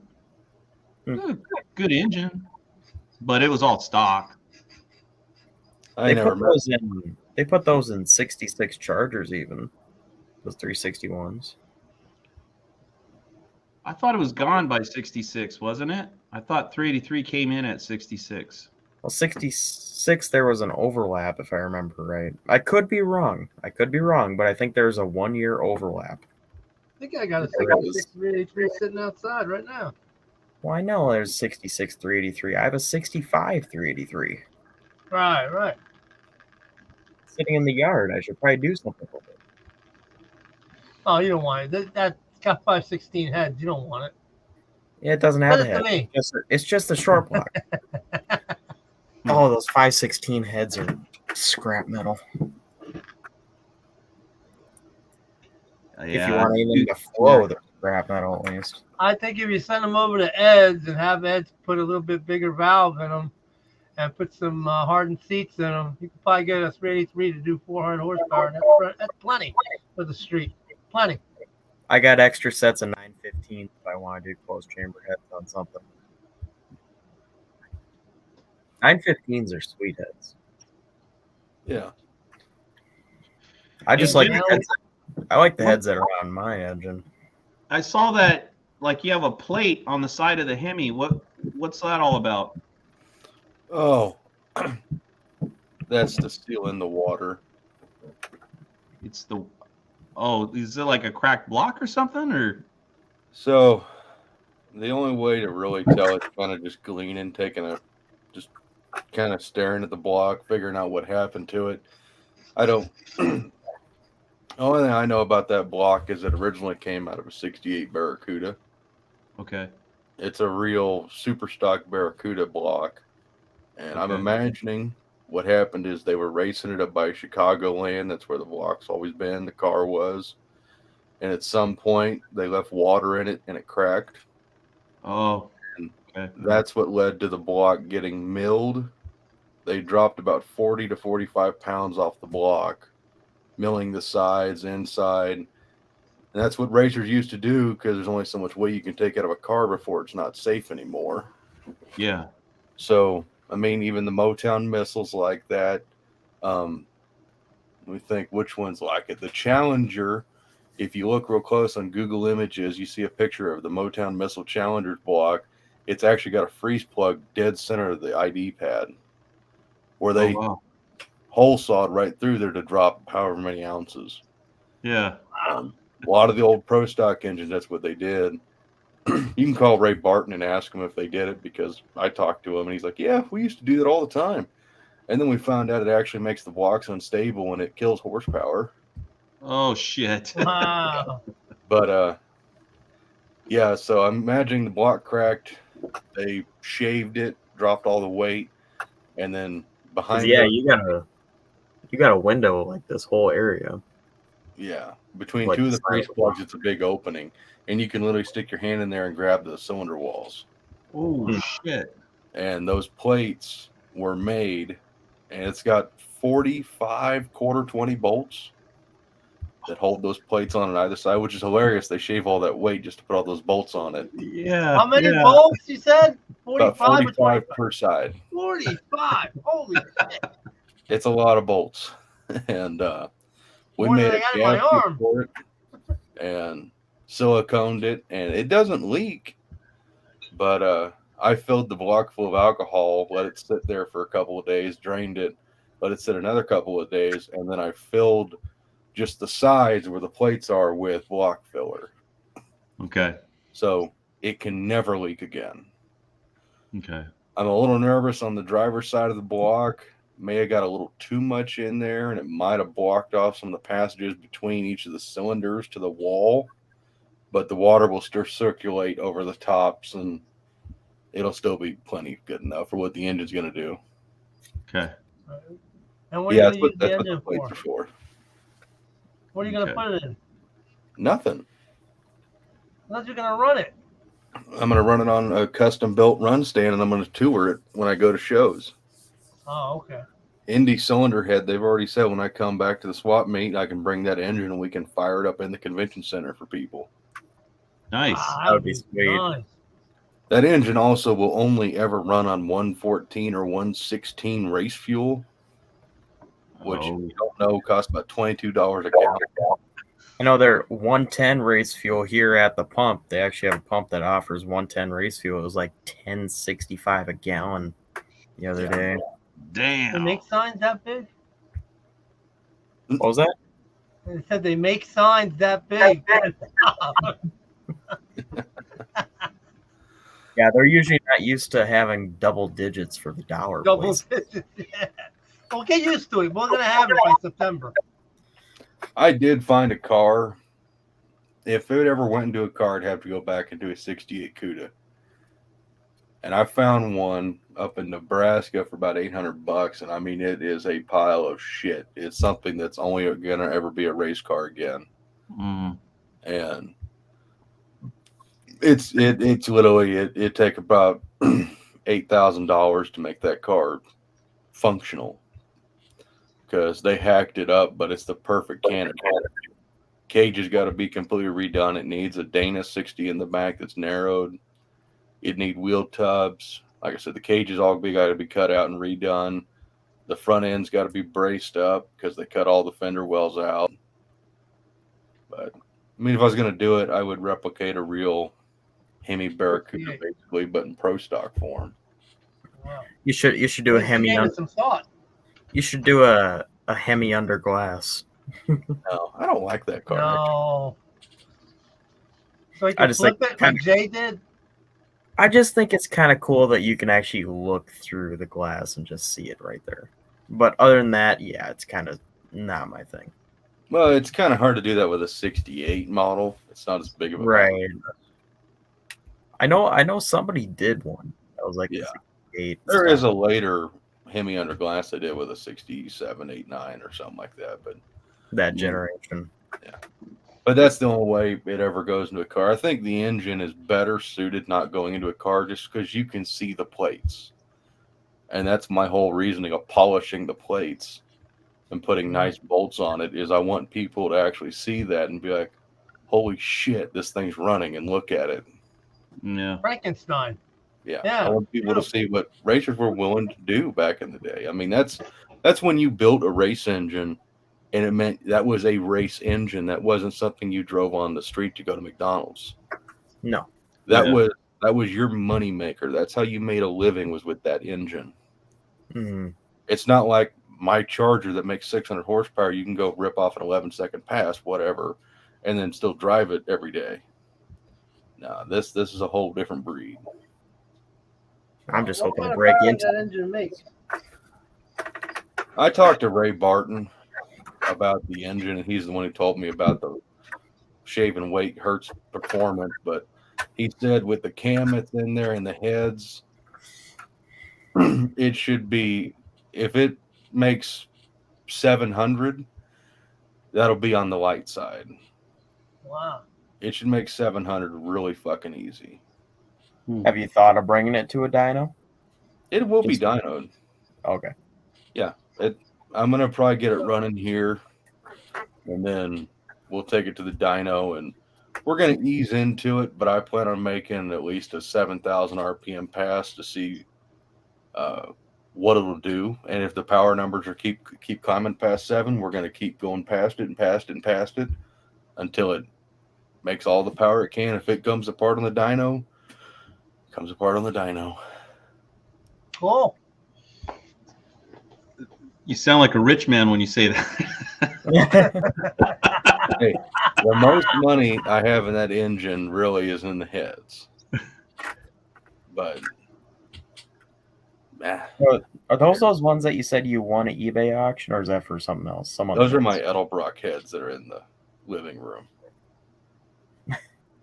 Yeah. See, that's the kind of guy I like to hang out with. Those are the heads that are in the living room. Yeah. Dad and I, he bought one, I bought one, brand new, fully worked Edelbrock CNC Hemi heads. The ports are literally beautiful. They polish the chambers, polish the valves. I mean, if you can do work to a Hemi head, it's been done. These heads are fucking beautiful. And they're in the living room, in the boxes, waiting for me to buy a block. Nice. I wonder what that Hemi is going to want for timing. I don't know. That's the nice thing about twin distributors. Yeah, you can have 2 timing curves. Yeah. Which, talking to Jack Cairo, Tom Roseman, and Ray Barton, you don't. You set both distributors to fire at the exact same time. Anything else, you're just wasting it. Really? Okay. I mean, you can set it up to where one burns a little before, one burns a little after, but it's literally a waste. I'm still just confused about the timing on my 440. What about it? Weird. It wanted 29 degrees. But it was a locked out distributor, so that might be a part of it. Could be. It was a locked up distributor. It was I think it was used in some kind of a race application. It had no advance in it at all. It's advancing it by turning the distributor. Yeah. I started out at 35, and it did not like that. So, no, I started at 33, went up to 35, and it got worse. Then went down to 30. It was like 30 or 31, and then it got a little better and dropped it down to 29, and it just kept on liking it. We didn't go any lower than that. We left it at that, but 29 degrees, it just kept on climbing the less timing we gave it. That's when we ran Jezebel's engine, its current form, at 34 degrees total. It made, I think we were at like fucking 620, and we backed it up 2 degrees to 32 total, and we ended up making 634. It's interesting that we have like the same curve overall ish, and I don't know. I almost wonder what Jezebel's engine would do at 29 degrees if the less timing would like it, just the way they're built. I don't know that. They're two different cams, though. These are two different cams being used, right? Yeah. They're not the same cams. No, but it's just funny because our peak What? numbers are at the same RPM and everything. What's Yeah. the compression in Jezebel's engine? What's the compression in your engine, Ryan? I don't know the exact. I'm assuming about 10 and a quarter, 10 and a half maybe. Yeah. Right. Mine's You're running- 10.75. He's running those, and you're running the what do you call them, 6-pack pistons. So they're heavier too. Well, I got 6-pack pistons, 6-pack rods, forged crank. It's been neutral balanced, a lot of weight taken out of the crank. It's got 906 heads that are freaking ported to the moon and back, it seems. You know, I was watching not to get distracted here, but I was watching an episode of Engine Masters, and I was looking at the way that Dulcich's 6-pack engine is built. It's almost identical to mine, the short block. Yeah. His cam, my cam is about 540 straight across. There was no numbers on the cam that deciphered what the duration was on it or what the exact lift was, because I think it was a custom grind. So that I don't know.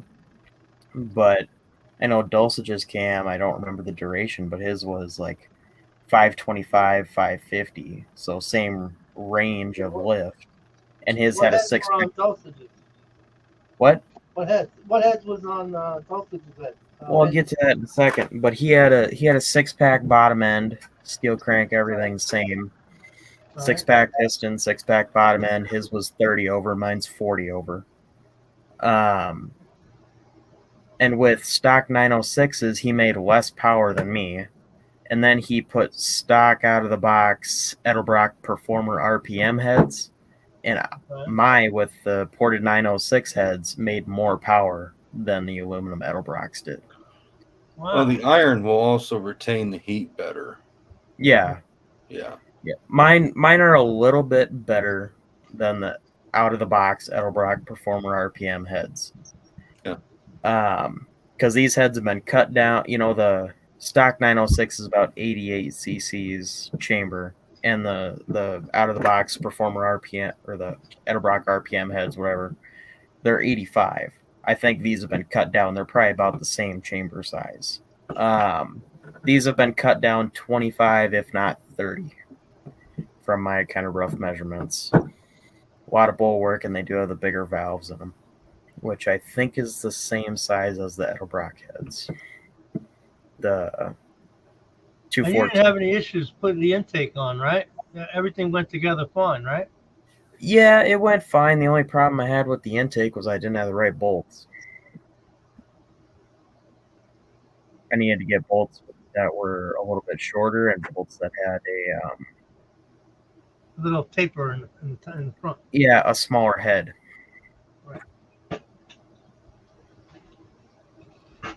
And one of the heads on my engine actually has which made me a little nervous, but it's fine.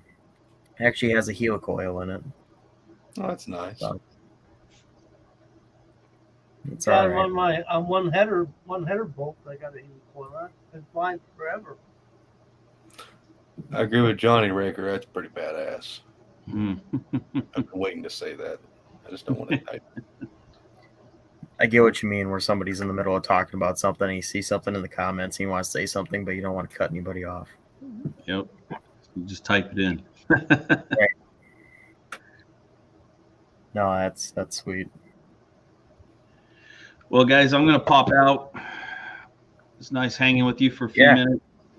Yeah, cool. Yeah, definitely come on back anytime. I usually try to do one a week. I mean, I've been very sporadic about it, but if you got Well- time and jumping live, let me know. Yeah, it's kind of cool. I mean, you're doing it on an off day. Well, everybody seems to usually get towards the later end of the week. So, Mhm. in the early, you kind of have a. I've been doing more Mondays and Tuesdays lately. It seems like there's some good availability on Mondays and Tuesdays. Not as many people doing stuff. On like Friday, Saturday, Sunday, it seems like everybody's live and you can't get hardly anybody to jump in with you. Yeah. I don't look religiously at anything. It's like randomly I look and then it's like, oh, hey, they're live. I'll jump on. Mhm. It kind of just depends how busy I am or what's going on. But if I have a moment and there's a live, I'll try to pop in, or at least in the comments, But all right, guys, you guys have a great night, and we'll catch you later. See you, Johnny. Yep. Good one, We'll man. see you. See you, Johnny.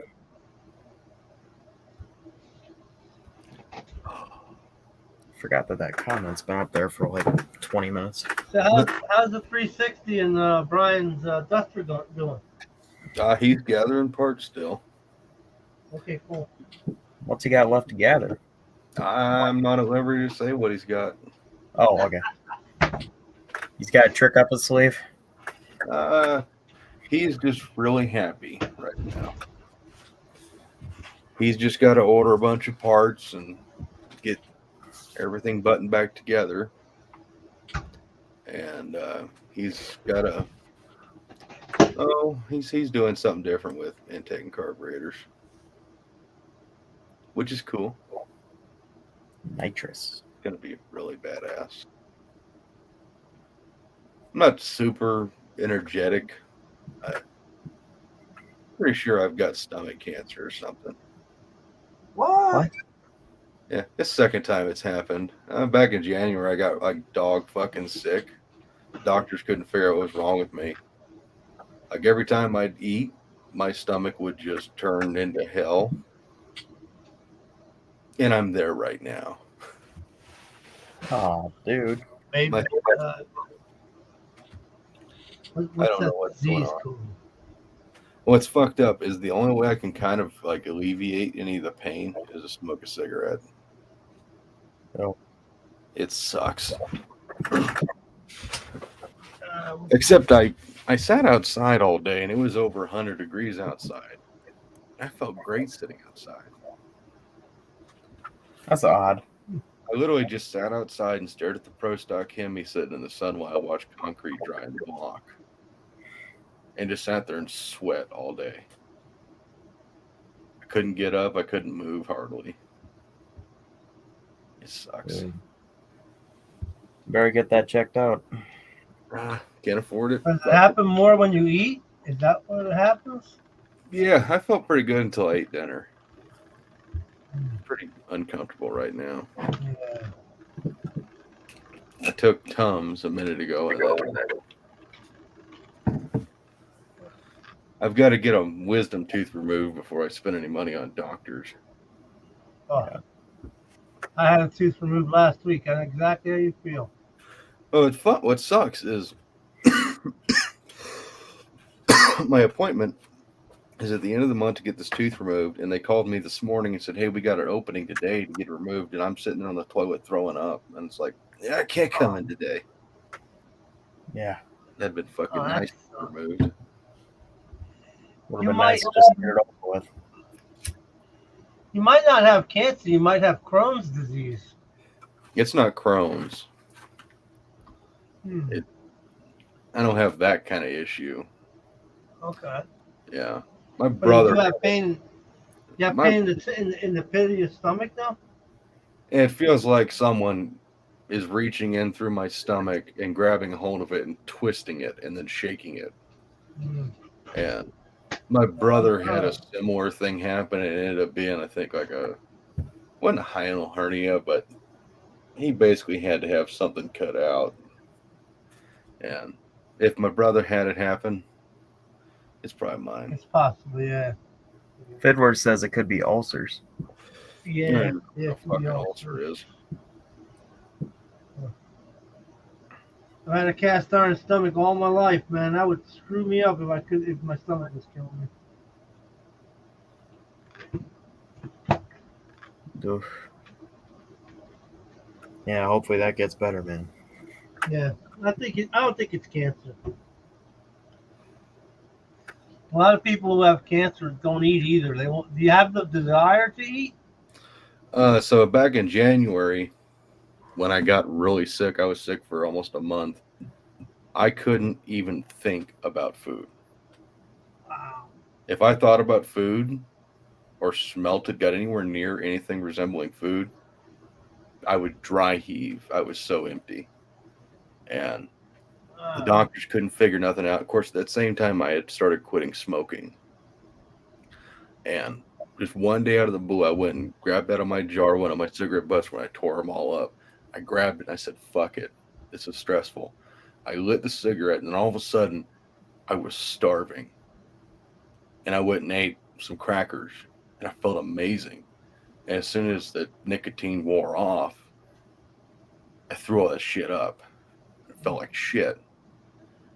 And I went and bought another pack, smoked them, was able to eat. And I was able to kind of actually eat and have food, but I still felt like shit.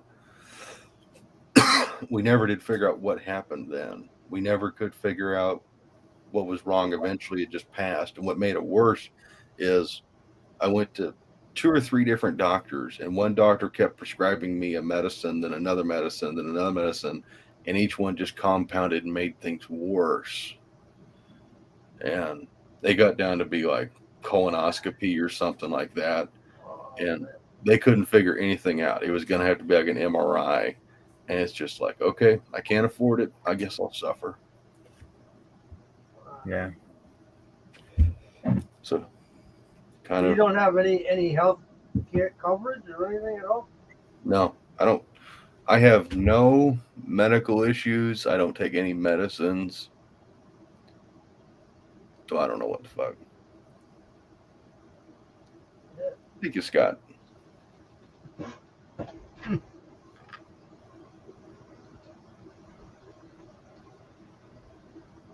Yeah.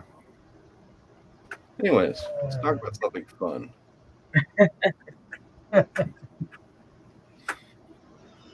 Yeah.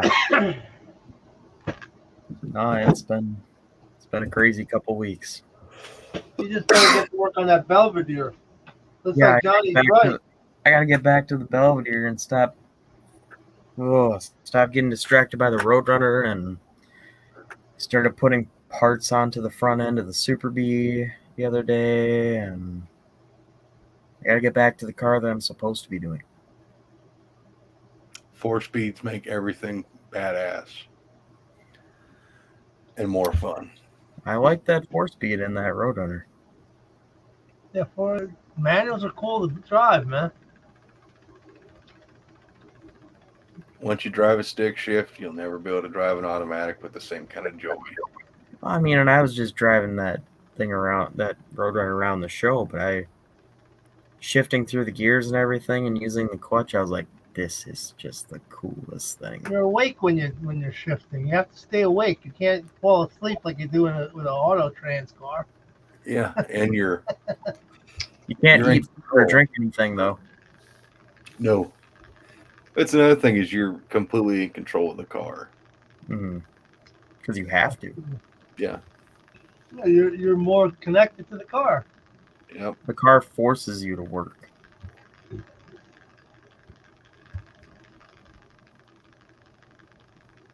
I'd like to have a 6-speed though, with overdrive. Yeah, if they could come out with one that didn't require a bunch of modifications, that'd be nice. Yeah, it's something you could just drop right in. Yeah. I'll stick mod though. I'll do a mod. I'll just stick to the 727s and the 4-speeds. Yeah. Jeff, I need to check out your. I saw that little clip you sent me of it running. I need to watch saw a your actual clip- video. I saw a clip of that on Instagram. Sorry, I just haven't been feeling like watching YouTube videos. No, you're good. Well, yeah, there are times that I get into pain with my arthritis. I can't do anything, dude. Can't even get out of bed. Yeah. Yeah. There's just so many people on my YouTube feed now where it's like I just get exhausted looking through all the shit, and it's just like, fuck, I don't want to watch any of it anymore. There's just so Wow. much. And I've said it once, I've said it 100 times. It would be impossible to keep up with everything. Yeah, you can't.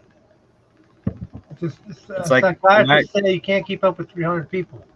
It's like Yeah. when I go through my feed or whatever, there's a select people that I always watch their videos, and then there's the rest of it where it's like, if I have time and if I feel like watching it, yeah, I'll watch it. Well, hell, I don't even watch Jonathan Dembia's stuff. He hasn't been putting out a lot of stuff recently, but of course, I can't even find his fucking videos on my feed. There's just so many guys posting content. It's just like crap. Seems like you have to search for the person you want to watch anymore. Yeah. It doesn't So just make sure that notification's up. Yeah, but even then, like, for some reason, I don't know why, but for some reason, I get notifications on my phone when I post a video. I don't know if that happens to anybody else. You're just subscribed to yourself, probably. Sure. But I get a notification. Apparently, I'm subscribed to myself and I have notifications on. I don't get a notification until like 4 hours after the video's live. So I wonder if that's just me or if that's everybody and YouTube just sucks at telling people. I don't know. I don't. YouTube just sucks. Period. That's Yeah. that's what it is, really. I'll be back in a minute.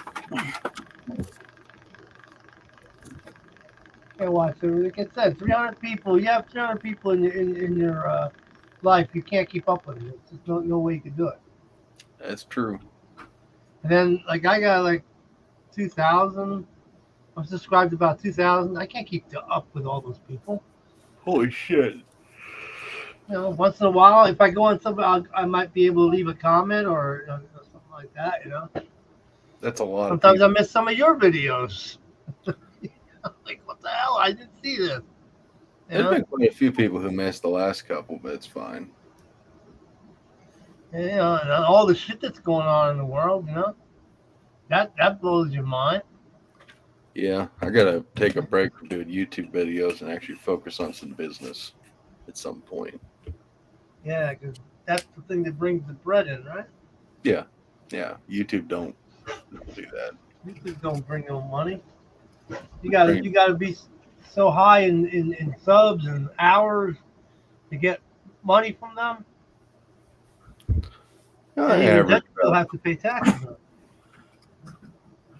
Well, they don't take taxes out for YouTube money. Did somebody say money? I mean, you have to pay the. If let's say you make 40,000 from YouTube, right? You're responsible for those taxes. Yeah, you gotta pay into the system every year when you're monetized. 'Cause They don't YouTube doesn't- they don't take it out for you. Nope, you No. gotta pay it. It's like you're an agent. You know what I mean? You're basically a freelance agent for Google, Exactly. so they don't have to give you Exactly. any kind of insurance. They don't have to give you any kind of benefits. Nothing. Nothing. That's right. Same thing as if you were a vacuum cleaner salesman. You know, after a while, I know there's not like a lot of money in YouTube or whatever, generally speaking, unless you got 1 million subscribers in your Vice Grip garage. But, you know, you do kind of wonder what a few people at different levels do make. Like Tony. I know Tony's making some money, but I know it's not like a ton. Oh, he's making good money. Well, He's making the other thing is his t-shirts and stickers and stuff too. because you ever see that guy Joe Daddy? No. The guy's got the Mustangs. He did I think I told you guys before, but he did a breakdown. He was making like 44,000 a year from YouTube. This is last year. Okay, Mhm. he actually makes 80 something, but YouTube takes 50%. Oh yeah. So, and he's got a channel like something like 50, 60,000. Okay, and Uncle Tony's 250. So no, he's got some money coming in. Well, I Well, it's know. all about the sub count means nothing. It's all about the views and the length Yeah. of the videos. Views and all that. And he gets a lot of views. The watch time. Yeah. Yep, he gets a lot of watch time. Well, I know, like, You know what I mean? DD Speed Shop.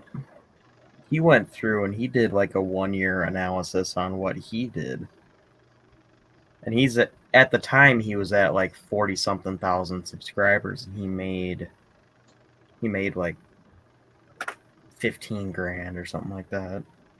There you go. 15 grand.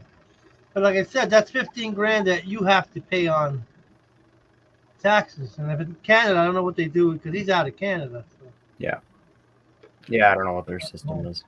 whole different world. Artur, so Canada- what you're saying is true. They are deductions. But since you technically don't ever actually pay into the system, you never get nothing back. Like so my computer is a tax write-off for the YouTube show. My cameras, whatever I use, whatever I invest in that way is a deduction. I could put it in there and all it does will bring down what I have to pay into zero, but it won't ever go positive. No. yeah, 3 just years I've been offsets doing this. I've never gotten any kind of money back. It's been a long time since I got a refund. Yeah. For a long time. Mm-hmm. And again, the guys that get refunds, like the people that do get refunds, they're living like 13,000 a year. Can you live on 13,000 a year? No. Okay, there you go. I won't even buy a good car. Yes. Hey. Well, not at Ryan's place anyway. Paid more than that for that Roadrunner. I think I'll just buy Bassett case and just rebuild them. That's all. I'm not gonna say numbers, but I mean I had that Roadrunner delivered to a show, and before even leaving the show, had offers of $10,000 profit, and turned them down. That's the way to do it. That's the way to do it. Well, I turned them down. My dad doesn't want to sell it, and I don't really want it to go anywhere either. I don't blame you. That's a cool car. Well, sometimes you can't get that same car back, you know? Especially not these that days. one.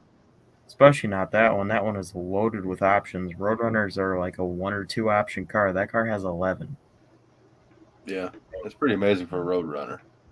I found out, I don't know if I told you this, Jed, it was made on the last day of production for Really? that plant. That's pretty wild. It's a spring special car. Huh. Spring special meaning it had belt molding, vinyl top, sure grip. It had the sport hood treatment, the V21 hood blackout, and it had a couple other little options. It had the road wheels rather than just the plain steel wheels, like the Magnums. Yeah, it's pretty loaded, I guess.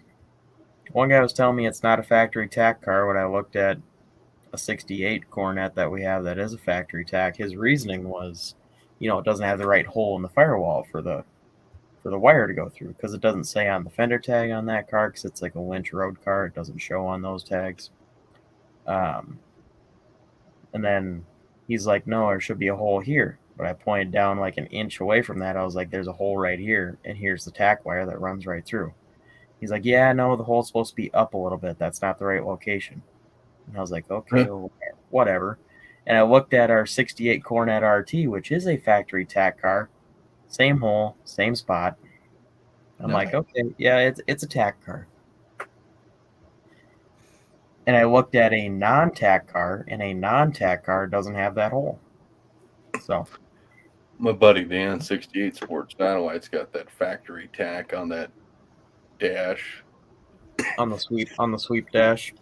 Yeah, that That's dash is that dash is the reason why I'm a Dodge guy, because that dash is just so, no offense, gay. It's different. It's so not cool. Well, the Cornet RTs usually didn't have rally dashes. I gotta have, in those cars, gotta have a rally dash for me. And See, here's something I was talking to somebody else about the other day, and I don't know who it was. I don't know what the conversation was exactly. Actually, I think it was on the live when I was with you with Brian. You're talking about Roadrunners versus Super Bs. Yeah. It's like a Super B, by definition, in my opinion, is a better car than a Roadrunner. it is. It's more likely to have more options, and they come factory with a rally dash. Roadrunner doesn't. Also a better looking car to me. I like the body lines better. I do too. I can't. I'll take either one.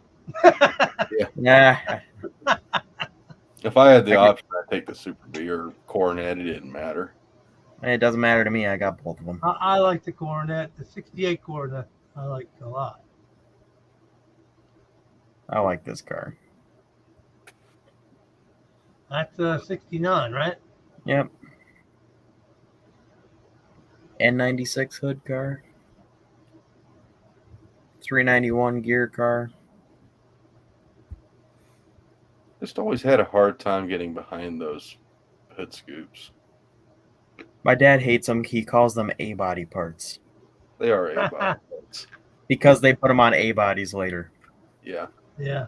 I'm like, I they like were the B six body, pack they were B body parts first, and he's like, I don't care. I don't like them. They're A body parts. You ever Like, see them dang it. put TA hoods on B bodies? No. They do. I've seen people do that. I've seen a picture of a 70 Charger with a TA hood scoop, and I about shot myself. I don't like them. Yeah. It was bad. It just don't fit the car. Honestly, a Charger is one of those cars, you try and make it better with a hood scoop, you're just fucking up. Yeah. That's the one car you can't put a hood scoop on and make it look like it belongs. Mm-hmm. Just cut a hole and put a tunnel ram in there. Yeah. That's Be nice that's to all live you need. Be nice to live in a desert environment where you wouldn't have to worry about rain. Yeah, like Birdsong. Just bake the crap out of the car. Oh, well.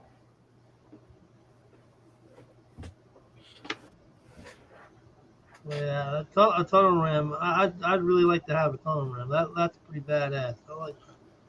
Prices have gone up drastically. Oh, I know. Yeah. I ain't getting one no time soon. I just like the look of it. Yeah, right. I ain't getting Trying to one soon. Pull up And a it rains almost every day in New Jersey, so trying to pull up a car here that Dad used to own that I grew up around that got sold to a guy. blowers are cheap. No, they're not. What's cheap? Bigfoot says blowers are cheap.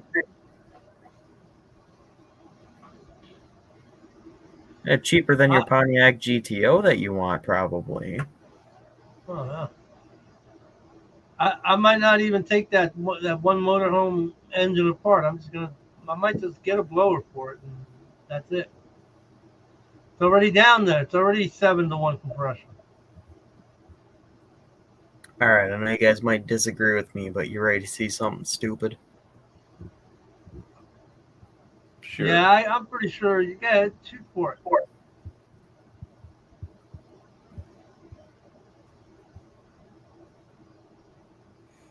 Yeah, it's not too bad. Well, that's what's on Dad's car. But what I don't like, my dad used to own this car. And it looked the way it does here, except for it had Weld Pro Star wheels. I think they were the Centerline brand, but it was that kind of wheel.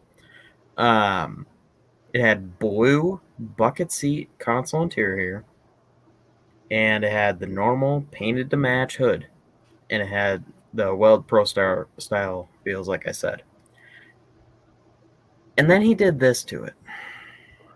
Well, I can already see the seats need to fucking get burned. They're out of a BMW. His seats are awful. Right I there, like- I couldn't do that. I like I the thick couldn't do that. hood better than the Hemi hood on a Charger. Yeah. When we were doing Dad's car, we had a Hemi hood scoop, and we also had the 6-pack scoop, and we ate them both in the hood, and we both just agreed. No hood scoop is better, but we have to have some kind of bump to clear the carburetors for whatever stupid reason. The engine sits just a little bit lower. Yeah. Well, but the thing that was frustrating is like the guy put a 383 with a 6-pack on it. I was like, okay, well, that's creative to begin with. But he did that, and he left the suspension completely stock with the 318 torsion bars, and then was crying and complaining when he broke a torsion bar. I've never broke one. I mean, that 383 6-pack, it was like 500 horse, 500, it was like 600 torque almost, so it was... Yeah, I've also been told by all the experts that using vice grips to take my torsion bars out is stupid. It's going to make them break because you put hairline fractures on them when they scratch them. No. Yeah, let me pull one out and just show the world how fucked up, actually, both of them are. Because I've had vice grips slide on them, even when, it's easy to pull them out. I've never broken a torsion bar, and I'm making way more power than a lot of guys do. Well, it's like this guy got all kind of pissed off when that happened, so then he threw away the whole suspension pretty much and put all that QA1 garbage on it. Oh, no, that's a waste. The problem is, you can talk to Birdsong about it. That QA1 stuff, you're actually going to break the car.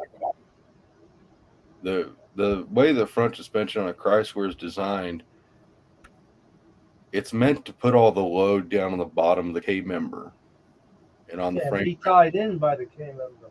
Yeah, that's where all the stress is supposed to be. Well, that QA1 shit puts all the stress up right where the inner fenders meet the firewall. Right. And that's not braced. That's not, it won't last like that. That's sheet metal. Yeah, that's not going to take Go ahead you and brace stress. it You if got to wanted get to, but- you've got to brace all that shit up. Yeah, you can. And Chris told me he tried telling Dylan that, and Mr. McCool said, "Oh no, QA1 said it's fine. It's designed to work like this." And Chris said, "Okay, I tried to fucking warn you." You guys remember XB Motorsports? No. XB Motorsports sold a system like that, and he also sold all the gussets and the tubing to completely do that frame rail. So that frame rail was completely supported. They wouldn't do that front suspension like that without doing the whole top end where the frame rail is to the firewall and completely tying in all that area. So yeah, that's a good point. My whole thing is, if you want to own a Mopar, you fucking own a Mopar, and you own every entirety of it being a Mopar. Owning a Mopar is keep my torsion bars. It's about having bars, and it is superior to me than fucking any kind of coilover GM junk. And bolting coilovers on your freaking Mopar is just going to make it ride like shit. If you want a Chevelle, buy a Chevelle. Exactly. That's a good way to put it. If you want a Corvette, buy a Corvette. They're cheaper than Mopars, generally speaking. And Archer makes a good point, and I agree with this. When I didn't want to put disc brakes on Jezebel, but I did because I didn't want to listen to all the ignoramuses on the internet about my baby 10-inch drums on Jezebel being a base model car stopping me. But when I put disc brakes, I put all factory shit on there. So that way, when it comes time to buy pads or rotors or whatever, it's all stock. You can look it up. It's all Charger. It's all Mopar. Are you running the two-piece disc or the solid uni disc? It's basically it's all factory original, so it'd be a solid vented. Because the Chargers used to come with the two-piece. The early cars are Oh. 2-piece. Right, In '73, they went to 1-piece. right. This- I'll run the Unicast. Yeah, these are just one big piece. Yeah, those are the better ones. And I don't really care for like my buddy William. He put that Scarebird stuff, and it looks nice. And even Chris, he uses that Willwood stuff.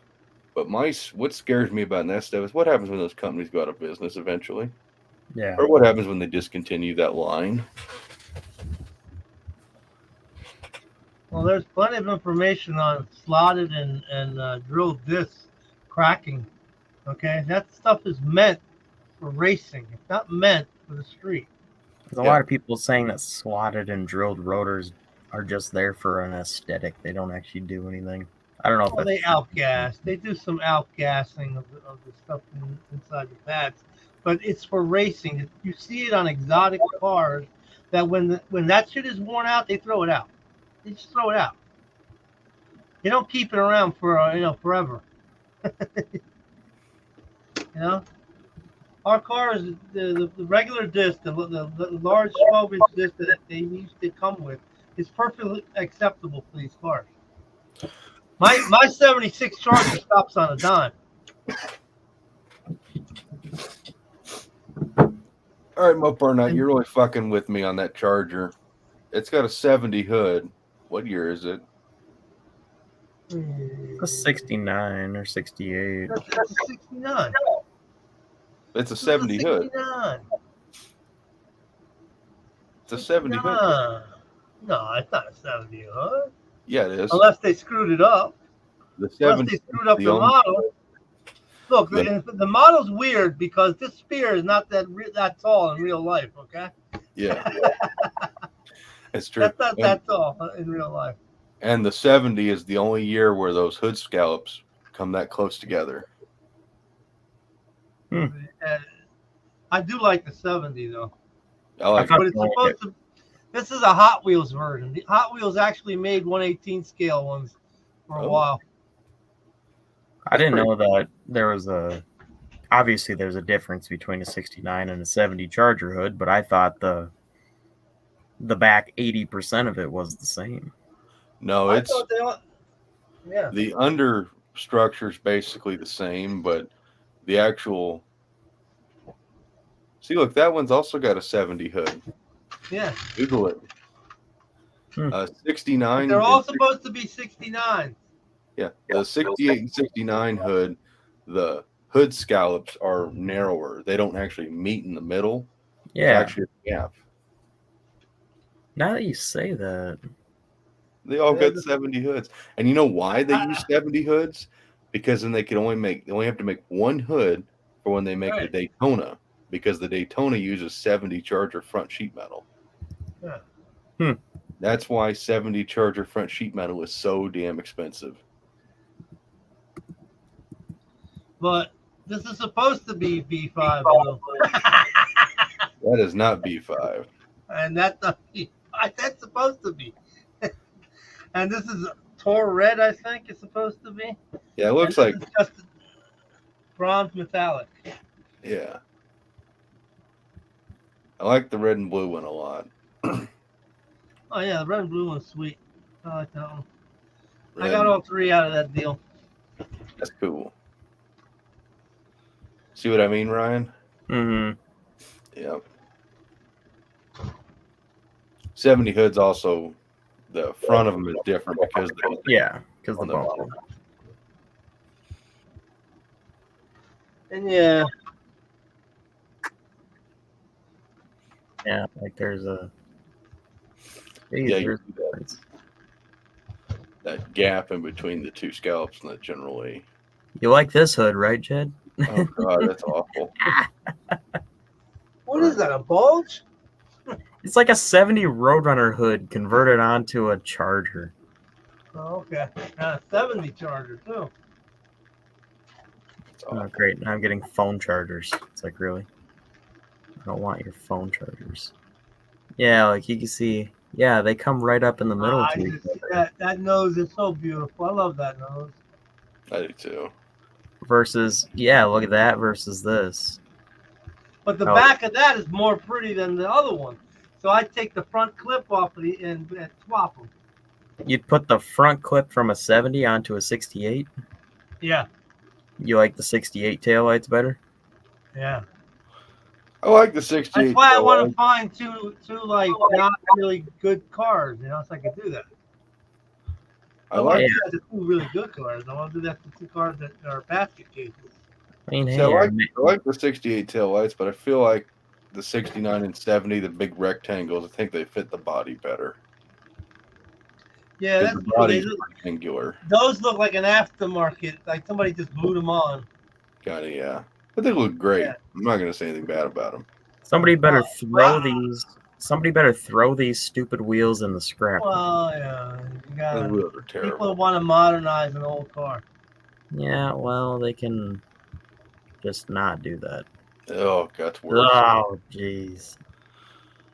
Oh, Why? God. Thrust. They need Okay, torque that's thrust better. wheels. Nice color. I like that color though. Oh, yeah. I That's do not like that color. But I love that color. there we go. Now we're getting more factory stuff. Hey, there we go. That's all right. That's where it's at. White top, red. Yep. You see, it's got the Little RT bit- badge in the stripe that somebody did to it. Yeah. A little bit higher in the back. I like that too. I didn't Oh. realize how level Jezebel actually sits until we went to a celebration of life last weekend, and Dad and I both drove down there. We had our two cars parked together. It's amazing how non-rake my car is right now. It used to always have a real. No, stupid thing. Stupid. Yes, computer. Fiddler, you're right. Get them off the Cordoba. That's what I do. I wonder if I look something up here, and Jed, hopefully you don't care if I look this up. Jezebel Charger. See if it actually shows up in a bunch of search results. It usually does. Yeah? Yeah, it does. And as my dad calls it, the Darth Vader hood scoop. Yeah, that's starting to get some traction, that name. Was my dad the first one to say that, or did somebody else say that? I think your dad was the first one to say it to me that I remember. That's cool.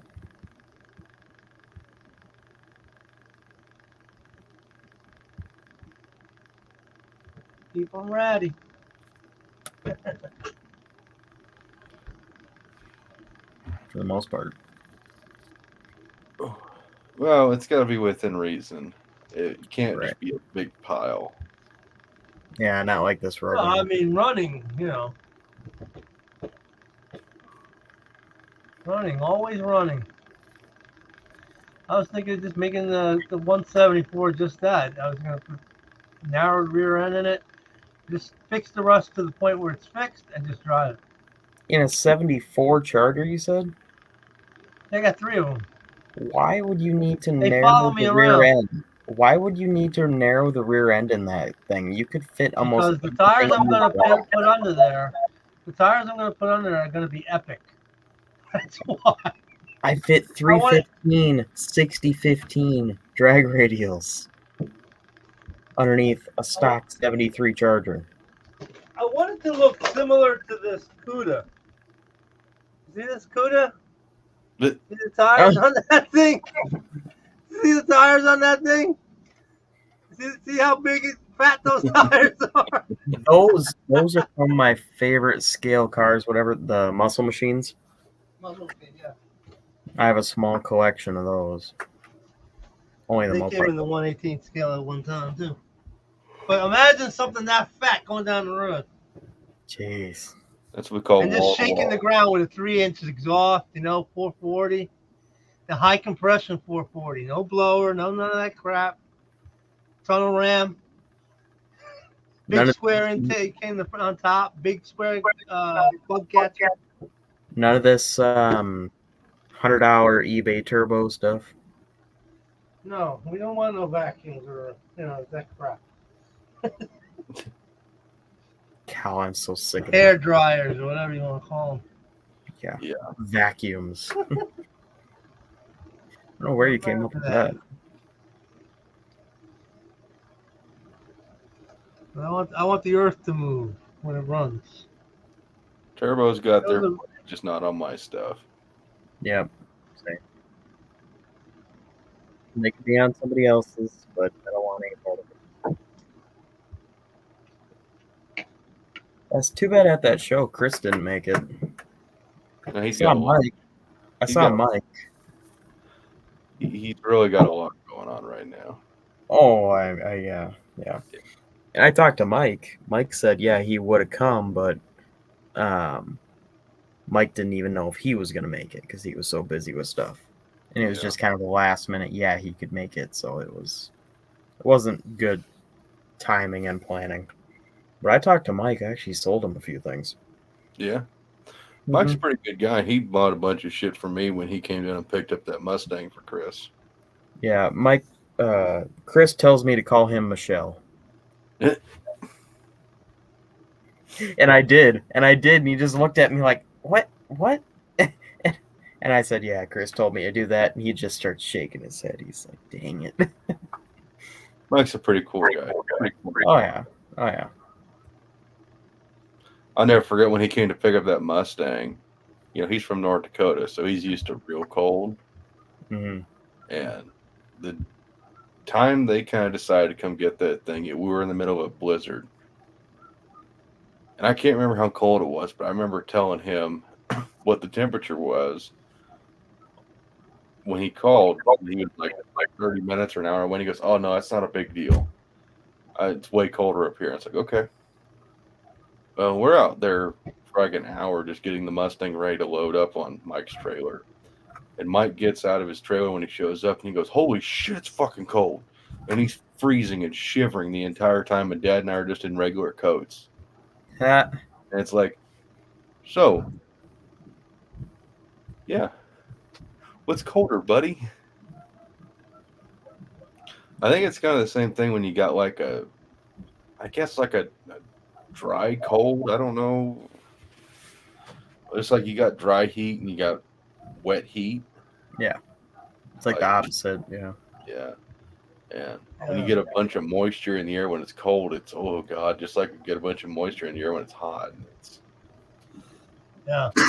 But yeah, Mike did not like our blizzard. He thought it was unbearable. What sucks is when it's like super, super cold and then you're standing outside doing something when it's really cold as it is, especially when it's like really dry.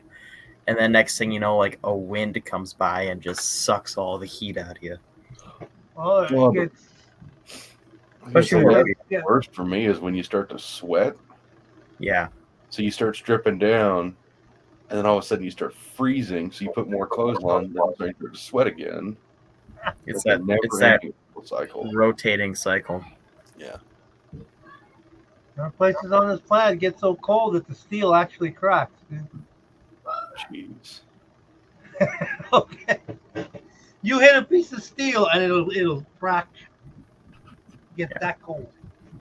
Yeah, we got it so cold that one year it was like -30, -40, and what people would do is they would get on their stove, whatever, get a pot of water boiling hot, and then go outside, throw it up in the air. You would freeze before it hit the ground. Yeah, I've seen guys who do that. It's kind of cool. And also they would put like a sock or a dish rag or something in a bucket of water and then throw it against cement or something and it would shatter like ice. Dude, I used to work at a cemetery and I left the sprinklers on one winter, right? One winter overnight. And I come back and all I see this winter wonderland of trees and frozen everything and the sprinklers still going because the water's still moving, but everything was frozen. And Holy shit, that'd been actually kind of cool. Yeah. it was at the Jewish cemetery too. Oh, Like, holy shit. I'm like, wow, I didn't know that would happen. Yeah. That'd been a good one to take a picture of. Yeah, I should have. That was a long time ago. It was That'd be- before the age of all these, phones and stuff we Oh. had. Yeah, now everybody's got a phone. I would have had a phone. I just would have snapped a picture. Yeah. Put a small video of that on YouTube, you get 1 million views. Yeah. But back then, what we had was these phones that look like suitcases, and you open them up, and then they go, "Ding! Do you have a signal? I don't have a signal. Okay, put it back down." Yes, a dad remembers one of his first jobs in the quarry. He actually had a bag phone. Yeah, He's like one of the first guys to actually have like a mobile phone. yeah. And it was a big box. Carry it around with you. That reminds me, my mom's got a freaking costume party coming up, and she's got to dress like a tourist. I got to find our old camcorder. Yeah. We still have it somewhere. When you want to take a VCR, you pair it over your shoulder. Yeah. Oh, but that's a prop. Yeah, just so mom can pretend like she's filming when she's doing this costume contest for work, where she got dressed up like a tourist. I still have one in the closet, the full size one.